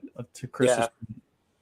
I would definitely do that. The title of the game is a type of combat movement to contact. Mhm. And I'm gonna in the front of the booklet. I'm gonna be putting what does that mean? What does move to contact mean? Well, I know when I was in my 20s and I'd go out to the clubs at night, that was kind of the strategy I would use. Like you don't go anymore. No, he How do you doesn't have think enough dice. How do you think your face got like that? No, he doesn't have enough dice. Yeah. Sorry, dude. I'm about to remove you. Oh, So, come on. so Chris, Yes. another question for you. So, as I lose team members, Yes. do I then also reduce my firepower, or am I Yes. always, no matter how many I have? No, as soon as you get below the halfway mark, like let's say as soon as you get to a fire team of from 4 to 2, you're minusing a die. Okay. Okay, And as soon as you go below 2, you're minusing a dice. all right. Okay. So the first again, going back to American Infantry, U.S. Army fire team of 4. Yeah. When I lose my first guy, however I've lost him, whether he's KIA or just wounded, Yeah. I still have full dice. Yes. Yes. Then I lose my second guy, and for Yeah. whatever reason, I decide to hang around for Yeah. whatever. Maybe we're doing Surrounded. Black Hawk Down, and Yeah, and there's no surrounded. place for me to go. Yeah. Then I go from 3 down to 2 dice. Yes. Okay. Now, in a U.S. Marine and a U.S. Army fire team, I've got 2 riflemen, a UGL, Yeah. and a saw. So, yep. Do we just assume that everybody is cross-trained and will pick up the most effective weapon? In other words- I've thought of that, and yes. Okay, because Your that's how I would standard play. Rifleman can your standard rifleman, in most Western armies can fire the UGL, or has fired it at least twice. Most have fired an M72 Laws or an AT4. Okay, and again, to me, the only thing I it's said just- was crew served weapons was different. right? Okay. Crew served. I was on But- crew served. That's But totally a different. crew served weapon is going to be a different team entirely, though. Yeah, exactly.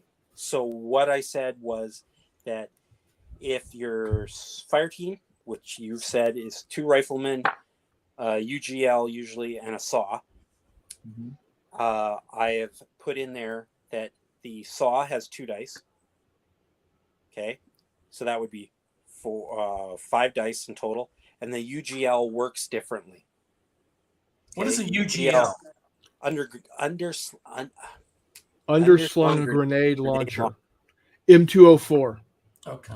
or the new Heckler and Koch one they use now. Yeah, one the one that pistol that breaks sideways. Yeah.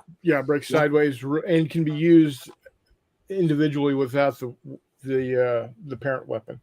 What's But the first because word they again? You underslung. Understood. So you've got your M4 or your Yeah. M16. Got Got a a 40 grenade. millimeter grenade launcher underneath it. Ah, okay. And Gotcha. how that works is it's totally different because it can lob grenades, right? Yeah. Yeah. So that would be something. In my Call of Duty days. Yeah. Yeah. That's But the extent that of my service. would add to the firepower. It would add to the firepower. It would be a different shot, what I would say. So when you're firing, let's say, bullet rounds, M16s, M4s, AKs, whatever, and your SAW, your LMG, those would be added to your 3 dice that you always start with. Okay, so because it's a SAW, it would be 2 dice added to the 3, so that would give you 5 dice for that fire team's firepower. Okay. Because the guy with the underslung grenade launcher still has an M16 or M4. Okay, but let's say he wants to fire that underslung grenade launcher into some cover, let's say, or if he wants to fire a smoke round. Okay, so he wants to go, hey, we need to break contact. We need to get these guys smoke out, fire a 40 millimeter smoke round in front of these guys, smoke them, and let's get the hell out of here. Because that's what training has taught them. If they're surrounded, or if they don't want to be surrounded or cut off, fire the smoke round, get the hell out of there. So, Chris, one question here. Since we're talking about the dice now, for example, on this team, this particular team you're just talking about here, what type of dice are we talking here? D8s, D12s? It depends on the training.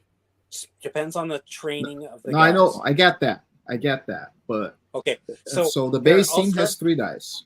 I'll start from the top and I'll go down. Okay. Mm-hmm. So D20 is if you wanted to do something like 2030 and they have exoskeletal armor, you know, they got suits or something like that. They've got really good strength and all that kind of stuff. Yeah. They're a D20. That would take into account that technology is advanced. Okay. Then you have your D12, which would be your top tier operators. That would be like guys like Navy SEALs, Delta Force, that kind of thing, SAS. Okay. Then you have your D10, which would be the next tier down, which would be your U.S. Army Rangers, your U.S. Oh, I see. Okay. Depending on now. the training. Okay. Then you got your well-trained, good infantry, be a D10. Okay. A D8 would be National Guard, not a lot of experience. Your soldiers, you know, they're trained, but you know, they still haven't seen combat or anything like that. Okay. The video game dudes. Yeah. And then you got your D6s, which are your militias and insurgents usually, because they usually have a little bit lower training. You could have good elite trained insurgents. I'm not saying you can't, because they do have some. Okay. And then I see. After the D6, I have 1 dice left, and I have used it. And no one give me a hard time about this. We were fighting an African campaign, and what do they have in Africa? Unfortunately, they have child soldiers. I have a D4. The only thing that it's going to hit on is a 4. Okay, so you're talking your 12-year-old kid with an AK, doesn't know which end is which, and is shooting. And because I've run a couple scenarios where you've got African warlords and you've got United Nations peacekeeping forces trying to go through, and child soldiers are shooting at them. Okay, I was thinking you could mix up the dice within the same crew that you have. Like, for example, like you have guys that are better trained, like the sergeants or the leaders of the group. I had tried that, but it made things a little bit more complicated. No, what you have is perfect. I love it. Because I just didn't get it at first. I want we've played tested games where I've had platoon sized games and finished them in an hour and a half. Yeah. And then played another game. You know, very cool. The shortest amount of time that a game was 45 minutes. Nice. That's reasonable. I think that you're just moving, shooting. Yeah. It means that your opponent is paying attention because he's always involved. like where I go, you go game goes. Sometimes one player who's not, it's not their turn, feels left out. They can't react. Just wait. They can't. And that was the misconception I had that was the genesis of my question. And then once it dawned on me how you were handling it, I was just like, oh my God, literally goosebumps, because it was like so cool. Yeah. So, do you have a sample of those cards, Chris, that you're talking about? What are you calling these cards? Right now. Yeah, we're doing Are they tactical cards? I've got cards? one tactical deck and one scenario deck. The tactical deck is usually bonus equipment, or bonus assets. That's cool. Whereas the scenario card can be, depending on the deck, it could be a bonus asset in that the insurgents get a car bomb. Do you get to draw them in the beginning of the round? At the beginning, at the beginning. Oh, there's so much you can do. There's so much you can do. I know. You call in an airstrike or an evac or whatever. Yeah. So, oh my God. So dude. it's very similar to the Fog of War cards in Force on Force. Yes, exactly. I wanted to keep the game more streamlined, but build story. Like it's about creating a memorable story that you and your opponent, your friend, goes, hey, you remember that time, we did this, and the other thing about the game is I've played games versus other opponents where I've gone, I don't know if you want to do that, and we've talked tactics while we played the game, because it's about, hey, learning from each other. Okay. Yeah. I don't know if you should do that. I don't know if you should go down that without having these guys over here to support you if you get shot at. Things like that. We've done that where it's more of a training session. Like I've talked about. So you play well with others, right? Yes. Unlike some people I know. Yeah. It's a. Are you trying to say I cheat? No, never. I would never say that. You just don't read all the rules. You're my boy. My boy. But so the idea is to have a rule system that can be fast played, where you can play maybe 2 games in an afternoon. Very cool. Have you thought of adding a role playing aspect? Because you talk about this being story. Yes, I have. Okay, that's for another day. We have done it. What it is you've got your referee or game master running the game like it's a role-playing game, and the 2 players are playing against each other, competing against each other, and trying to finish a scenario that the game master is given to each player. Okay, but in the midst of that, the game master is going, well, you've committed to contact, your plan has gone awry, this is your new plan. And then he gives it would be like coming from higher level, where somebody on the radio comes across on the radio and goes, hey, this has happened, you need to change the plan. Right. This is what we're doing. A lot of ideas for that. Right? Yeah. So I'm thinking right now. Next question is, and I think I already know the answer to this, but co-op solo or solitaire. Yes. Seems like because of the Fog of War with the cards, that with some effort, you could design with the mechanics that you already have in place. I think you could probably design a solo bot. And I don't want to say easy, because they're never easy. It hasn't been easy, because that's how I initially started with a solo deck. Okay. Then I moved to during COVID. I started. Well, you did say 20 years, so everything we've asked, but you were like, yeah, thought of that. There's at least 7 to 8 of one size of notebook, and probably, you remember those little tiny flip books, the little tiny ones? There's probably about 10 of those. Oh my goodness. And then there's little notes, the margins, and I've had to go through a lot of books. Some of the stuff that's really old, I even went through recently to see if there was something in there that could go for something else, you know. Nice. With COVID, I wanted to play, but a lot of the modern rules can't play solo. Mm-hmm. And then I was like, well, let's go to my rules.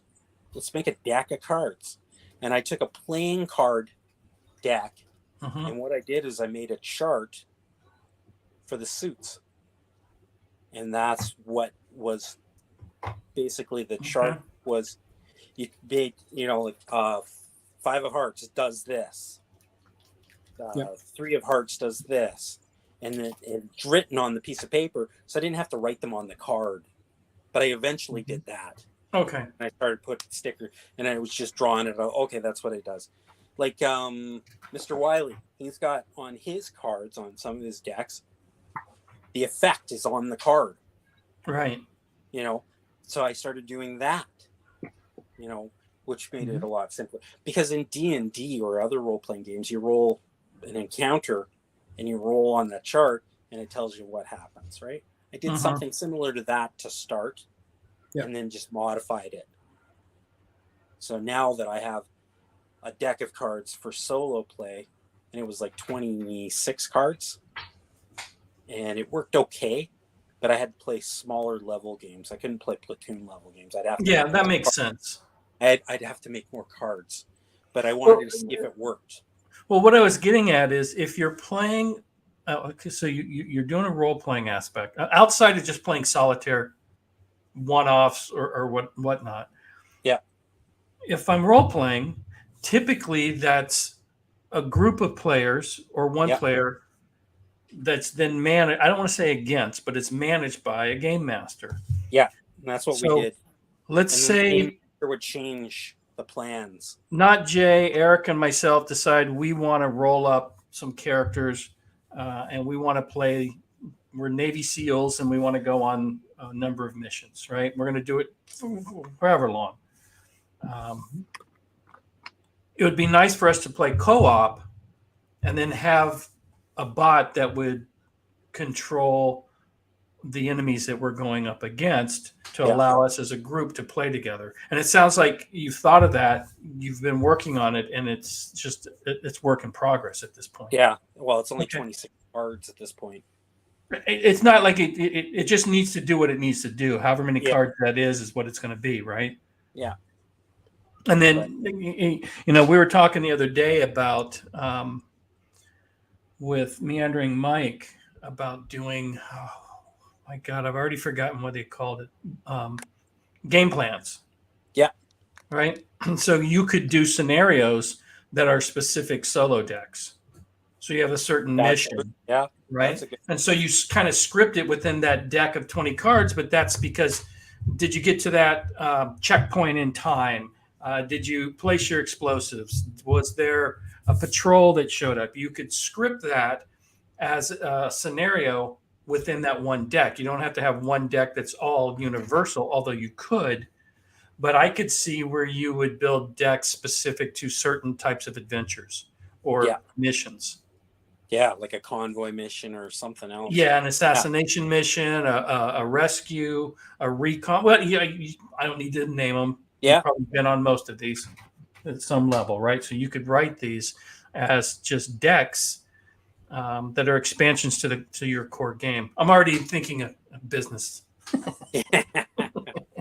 That's the way my brain works. I'm sorry. If I can get it play tested and get it going, I probably will. Oh, I can guarantee you we will get it play tested for you. Yeah. Oh yeah. We There's should at least put this on us right here that'll TTS. do it. We should put it on TTS. Yeah. Yes, That's an idea. it's because it's so helpful, and it's so much easier to just spread it out there and get people playing. You know, Yeah. if you don't want to, obviously. No. but I want to play. And it doesn't need to be with miniatures. We could just do it with little chits to begin with. Yeah. I mean, Yeah. so we can talk offline, but if you want help, we can help you maybe set it up on TTS so that you have that for play testing and building your decks of cards and all of that stuff.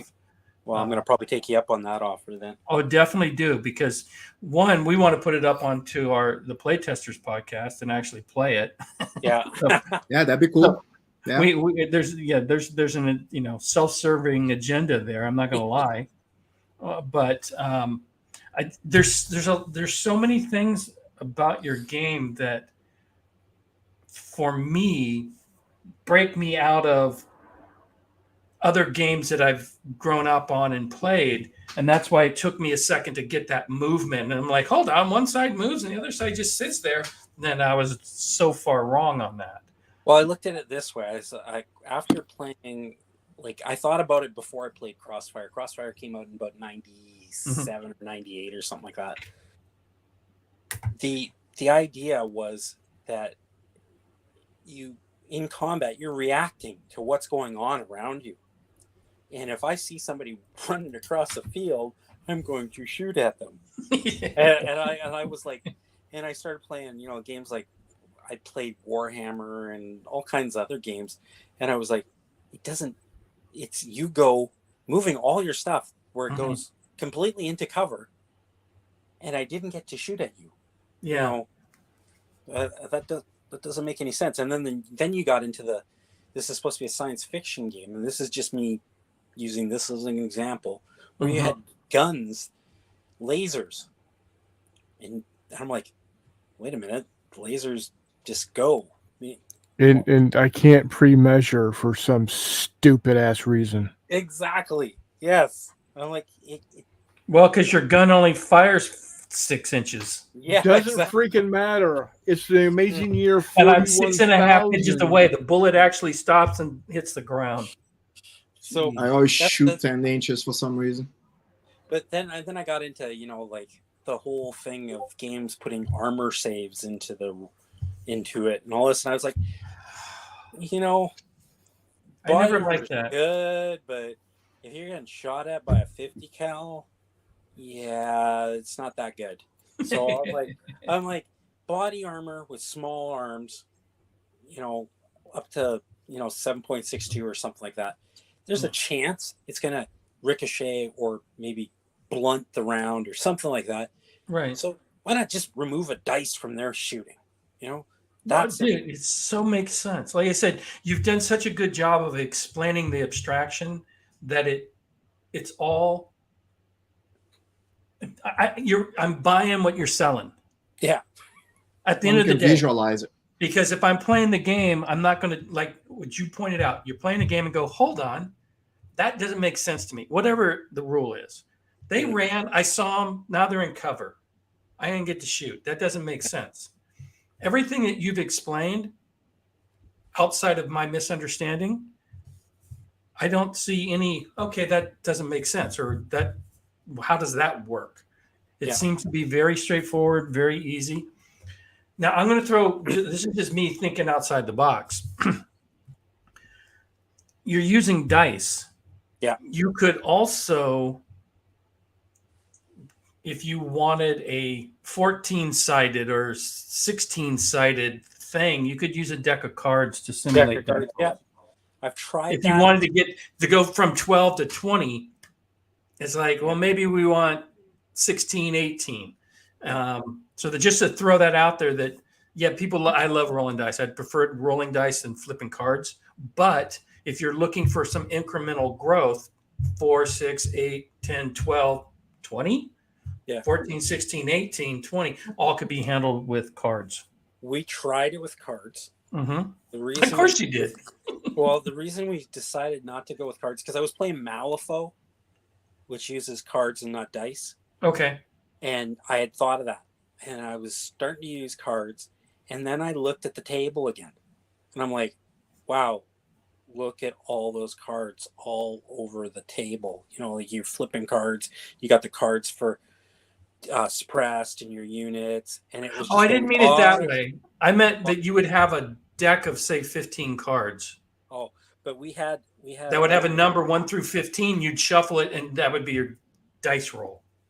It was just the amount of cards. Yeah, that doesn't work though when you got to roll 3 or 4 dice. Never mind. Yeah. So and then dice are small. Yeah. And you could have a dice tray off the side of the table. And you don't need 20. You don't need D20. It works 12 to 4. Gives you a perfect range, in my opinion. I want to play the game. Right. Well, because You got me going now, man. Uh, Thinking about It- troops and I wanted something. I cut it off at D12 for a reason, in that it was top Mhm. tiers. But I wanted the D20 just in case you were playing something more set in the future. Where they Yeah, had- if you were John Wick or yeah, something. or you're genetically engineered superhuman. I'm not. Or or you're fighting alien races with better technology, or something like that. You have the little bit more unbelievable kind of thing. Yeah. I want it to be Again, like, So wanted it when's to this going to be in the Yeah. stores? yeah. I'm still trying to get it all into one little booklet, so then I can go and type it into a PDF. Well, let me. So we're at an hour and 50, which, Yeah. we could go longer, dude. I totally love talking about this stuff, but I want to end it in about 10 minutes. So, is there anything about the game that you haven't had a chance to talk about or explain that you'd like to do that before we wrap up today? You covered a lot. You've I covered a lot. One of the things that I do like is there's a card in the deck for the scenarios for benefit for whatever side. One of them is a squad movement. It's not a fire team movement, it's a squad movement. Okay. So that you're moving both fire teams or 3 fire teams, whatever it is for your nationality and your organization. And you're moving it as one up to a position. Okay. That is one of the options. It changes. I like that, actually. It changes the dynamic of the game. It is one of the things that you're doing a squad movement, and you're going, I'm moving, because that scenario where I said that where the insurgents were in the clear in the road, and then that heavy machine gun was in that building. Let's say when that squad was moving, the heavy machine gun's moving at the same time, but out of sight of the American fire team, so that the squad is crossing the street in the open, but the heavy machine gun is in the building. So they are moving in support, or it's a light machine gun or RPG, whatever it is. Okay. That fire team is moving in support to give fire support to that other fire team. And you don't That's slow why the game down by physically moving them. You don't give it away. They're kind of hidden. Yeah. You shoot, boom, all of a sudden they pop up and fire back. So That totally works. It's a squad. You have your support team, your fire team, or your movement team. Your Got it. movement team is moving. Your fire support is getting ready to lay down fire just in case you need it, because you don't know what's out in front of you sometimes. Yeah. I think you've handled Fog of War really good. I can't think of better words than it's really good. But seriously. So far, playtesting has shown it's working okay. But when you get into I think it was Charles that mentioned earlier, or maybe it was Mike, might have been Mike, where you get into the meta players, Yeah. the gamey players. Okay, when you're crossing, people that have seen actual combat will go. I've had people go, okay, that makes sense. This allows me to do the things that we were trained to do to counter those things. Whereas a meta player, well, that doesn't make any sense. I can't do what I want to do. But that wouldn't happen in real life. Right. They There's a can play difference another between- game. Yeah, that's exactly it. They can Yeah. play another game. Yeah. There's a game for There's everyone. lots of games out there. This Yeah. game is about, So I said about my sub game too. it's about Well, developing- because people, It's about developing strategies that you can use. It's about developing tactics that you can use. And So what are the next steps? stories. You've been right now, this is where I'm at. Sure. I'm condensing notes all into one notebook. Mhm. I then am going into probably PDF to put it all into a PDF that I can send out. Okay. I have started art, but it's not. Do you have the ability to create a PDF? I believe so. I believe I've got it. Adobe. Okay, if you don't, I've got a professional version of Acrobat for work, and I can create PDFs and break them up. So if you need any Okay. help with PDFs, just reach out to me. Okay, and I'm on the 4th iteration of the cards, Mm-hmm. and because I find the card tapping mechanic is just really easy. Instead of putting little tokens, oh, they're suppressed. No, I don't want a token on my battlefield. I want a card off to the side, off the battlefield, where I can just turn it and murder your babies, as they say. Oh, Jesus. And then I have the scenario and gear deck to work on, or the I haven't figured out what I'm calling the decks yet. Okay. I'm working on. So a lot of the stuff is just typing it up and putting it in the PDF right now, and wording. It's getting the words right that everybody can understand it. They won't. Yeah, exactly. But do the best you can. Don't worry about that too much. I'm a big advocate of the KISS method. Keep it simple, stupid. If you can keep it to a certain level, everybody should be able to understand it. What's the name of the game? It's called Move to Contact. So, Warmut, you've been here for 45 minutes. Have you not heard this yet? He's always kidding. Not I'm kidding. Wagon warfare. Wag.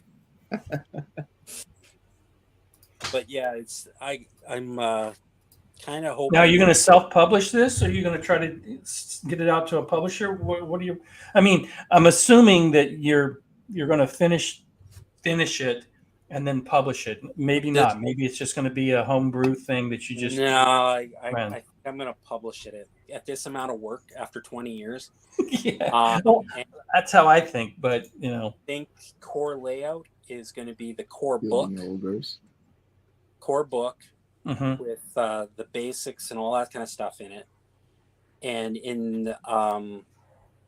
then I'll be able to figure out cards somehow. There's always the different sites that you can get your cards printed, whatever. But then I'm thinking about doing specific era books that tie in with the core rule book, that expand on certain things. World War I had all these certain things, trench warfare. Yeah. Taking my cards into that. World War II had this, Korea or Vietnam had this, Right. Making specific tie-in supplements that expand on the core rule book. Yeah, I think it's a winning solution there, and for what it's worth. I can't fit everything in a book. And you're smart enough to realize that, right? It's like one rule book isn't going to be an end-all, be-all fit for everybody. I think if you look at what Wiley Games has done, that's a perfect example, right? Yeah. Core rule book. They didn't try to shove everything into one big book to say this is the game and you can play all of these different eras.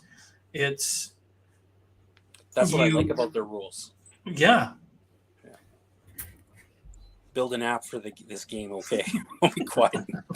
No, keep talking, Manny. You're good, boss. Yeah. Well, hey, Chris. This is the only book you need to play the game. No matter what you want to play. I foresee the same thing with Chris's game. With the proper imagination, all you will need is the core book. Core rule book. Now, because as gamers we're lazy, we will buy whatever the hell he puts out.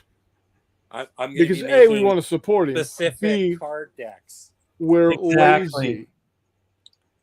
Because I want to do the brown. I want to do the river in Vietnam. I want the brown navy. I've got the See, ship. not Jay doesn't like reading rule books. So I Yeah. hear. So No, I hear. there's no so you hear it's affirmative. But with what I've seen tonight, I can play the game.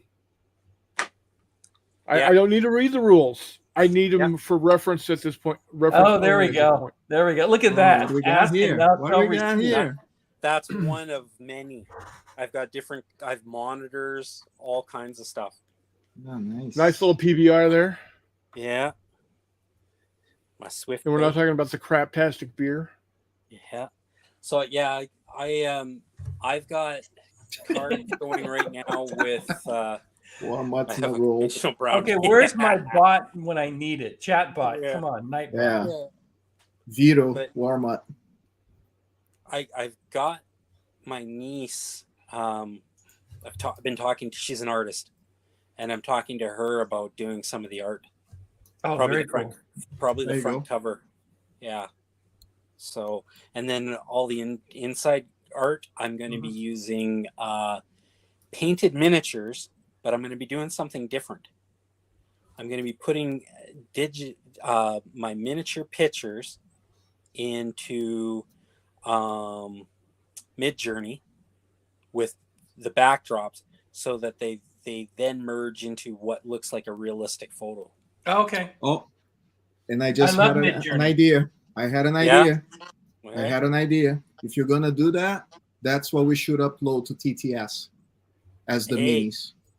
That's a good idea. That is a really good idea. Okay. I've known Eric for about 6 months. He's finally come up with a good idea. Harsh. Harsh. Shots fired. Not Hey. Jay's doing the show alone next week.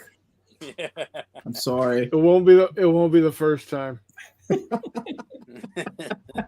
I flew solo for like the first 10 episodes of my show, so Yeah. I wasn't around. I would have joined you. Well, Chris, first of all, thank you for coming on last minute. I think I talked to you yesterday or the day before. Yeah. And I know when Chris and I kind of heard your initial spiel on this, we were both kind of excited and wanted to kind of hear about it. And the more that I hear about it, as Eric says, we definitely want to play this. Mhm. Reach out to us. We'll help you get it on TTS. Okay. So at least you have, it's not going to be minis. It'll be, Yeah. chits or whatnot. But at least we can get it and play it. Yeah. And for sure.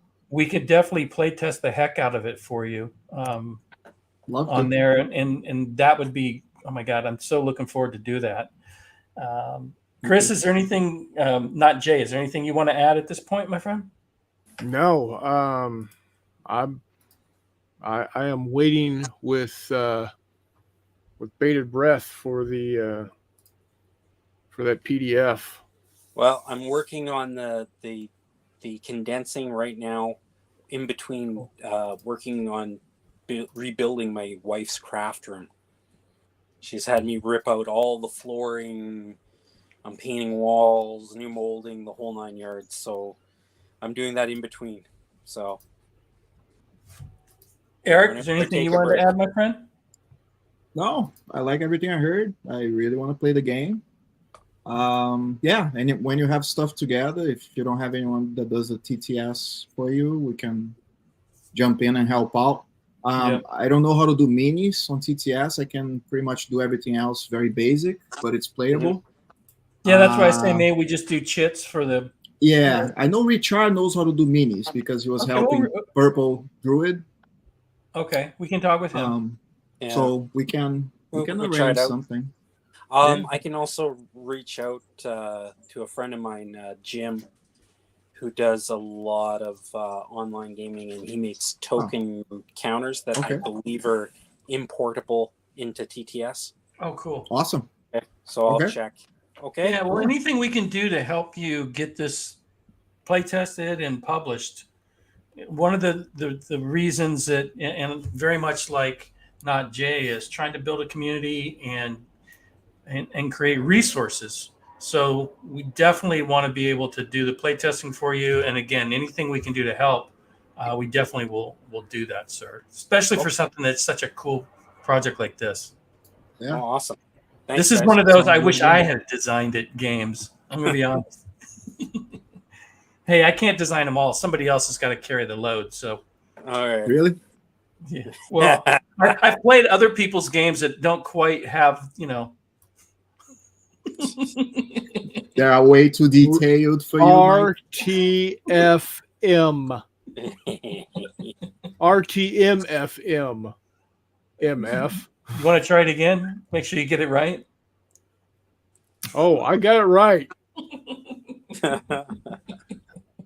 You get it right for sure. Uh, So now we should play Mike's game, Chris, and get it Yeah. wrong. Yeah. okay, I didn't do it on purpose, but if you want to do that, feel free. So I'm just saying. you got the link that I sent you to that those minis, that Patreon. Yes, I did. Oh my God, that stuff is I've so already, cool. I already bought 2. So I think yeah, if you sent it to me, I bought I bought that tank APC Bad friend. with the where you could strap the cargo container for the crew. oh right. underneath. I bought that and Oh. the other versions of it. You're infected just like we are. It's like Yeah. Is that for 3D printing? Yeah. oh, Oh, Eric, okay. You guys have we're a going to get 3D you into printer. 3D printing, and your No. life's never going to No, be no, the no, same. no, no. I'm Yeah, too I young have for that. 2, and when No. I get a 3rd one, I'm going to ship you one. Yeah, Look, I have 3 kids, man. I need to raise, so no, Yeah. can't do it. Not yet. Not yet. Yeah. Let me Fair. keep crafting my PDFs here and TTS crap and No, fair enough. Fair enough. Fair enough. What are their ages? 16, 14, and 10. Okay. Oh, they're getting close. Oh yeah. When that 10-year-old hits 12 or 13, he's going to be ready. He or she is going to be ready to jump in with both feet on it. Oh, Trust I me. know. Mine was 10. Yeah. You know what's going to happen is they're going to come home from school one day and go, I've got a homework assignment, and the teacher's giving me some STLs. Yeah. Yeah. As long as it's not STIs, we're all good. Yeah. Oh. Oh. Had to be said. No, it didn't have to be said. Come on. The prices are really good now, though, for 3D printers. It's getting Yeah. much better. Yeah, I'm Sure. looking at a bigger one right now. Yeah. Yeah. I got that one for 170, and now I'm like, I probably should have just Oh, that's saved pretty that. good. It's crazy what you can get for not a lot of money, and just if you just want to print minis. That's Yeah. pretty good. Yeah. Yeah, that's I could do that. I could do Well, a bottle of resin is about $30, 30, $40. that. You can print. And there is how some many cost minis? for maintenance. It's not just 170. I If got you you. were to get into it, expect initially, and guys, correct me if I'm wrong, 250, 300 at the high That's end. not bad. That's not bad. Yeah. I was thinking like over 1,000 No. because I'm back like 5 years ago. That's why. I started printing over, Yeah, because I guess that's it's crazy. more than 7 years ago now. My first Mhm. printer, which was the front of it was an FDM printer, and the bed size was smaller than my cell phone. Oh, And that printer bot play cost me $1,500 Canadian. Oh man. yeah, that's what I was thinking. Yeah. What did you- About What did you I haven't about, looked at prices. about 1,200 in real money. Yeah, and the thing is, in the first 5 months of owning that printer, I Mhm. saved myself thousands of dollars of Oh, I'm sure. buying 15 mil World War II tanks. Yeah, I believe it. I'm sure. Yeah. now I'm giving those tanks away because I've reprinted them in resin now. Yeah. I'll give you my address. Yeah, So it'll come. I just don't have enough space. I gotta. Oh, I gotta find and that also, space. we don't normally do this, because I don't have gifts to give to our guests, but I get your address. I'm going to send you those Warhammer historical rule sets. Oh man, you're a gentleman. Oh, very nice. You know what? I had to go lost through out on an auction for more. No. So you know this. You have something you haven't used for years. As soon as you give it up, you're like, oh, why did I give it up? I want to play it now. So what I did is I set them out. I told myself, if I don't play these in the next 2 months, I'm just going to give them to you. And it's been about 2 months, and they sit there. And if I miss them, I miss them. I know you're going to do something with them. So, send me your address. I've got a few things to mail out, so I give me a month, but I'm going to send them to you. Don't buy them. Okay. I've got the 4 books or 5 books, whatever it is. I'm just going to ship them all to you. I lost out twice. Oh, okay. Wouldn't ship them to Canada because he said it was too expensive, and I told him I'm paying the shipping for it. Okay, and then I lost out on an eBay auction for 2 of them just 2 days ago. So no. I've got at least the 4, right? We're talking the Western ones. I'm going to keep the World War I one because that's the only World War I set of rules I have, and I'm going to keep the pirate one. Okay. But I've got, I think, 3 or 4 of the Western that I'll send to you. Cool. I mean, unless you want the pirate one, the World War I I'm going to keep. Yeah. But do you want the pirate one as well? Recently, there's a second World War I book. They just didn't print very many of them. Okay. Well, don't tell me that because now I'm going to go have to find it. Look, yeah. And I'm not going to play it. Yeah. Because I don't like the rule system with it's Warhammer historical, so it uses the core mechanics, right? Roll a hit, roll to save. I'd much rather do my minis and play your game. Yeah, I'm painting plains Indians and cavalry for the rule system. Well, I've got some terrain I'm printing for Warmut. I've got some trains to print for Purple Druid, and in between, 3 millimeters. I'm trying to print some of my own stuff. No, these are 13. 13.5. Yeah, 13.5. Those are the Warlord. Yeah, there we go. Perry's Travel Battle. Oh, okay. It's Perry's. Those dudes are amazing. Yeah, it's an entire game system in a box. Oh, wait, what is this? That looks really good.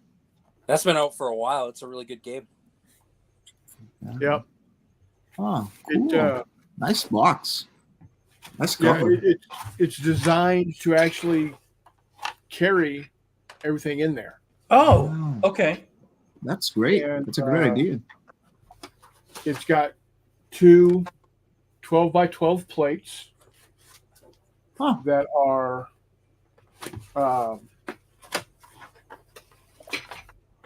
you can see that stuff you can print on a filament printer if you had a big enough build plate. Oh, you could do that with 4 of them, right? Yeah, and okay. So like this here is a forest. Yeah. Yeah. But you move that so you can put the bases in there. Okay. Yeah. And then there's well, now I can't see the forest because of the trees. Exactly. Exactly. Line of sight is blocked. And then it's got little houses, like Monopoly houses. I was going to say that looks like a Monopoly house. That's cool. But everything fits in the box. And right now, my brother and I are painting up the armies. His are going to look like we're doing imaginations, but his are going to be similar to the French and the Germans of the time. Oh yeah. Mine is going to be these are actually Swedish with the red jackets and blue trousers, and then my other force is going to be Prussians which is blue jackets and gray trousers. Okay. And then when are you playing this? When it's all done? I gotta paint everything first. So Nice. Knowledge drop. Knowledge drop. Warbot, I play more games than you do. I just don't put them on the channel. Yeah. Shots fired. Oh. So just Because so you know, I have people to play games with. Oh my god. Oh, Oh my wow. god. Here we go.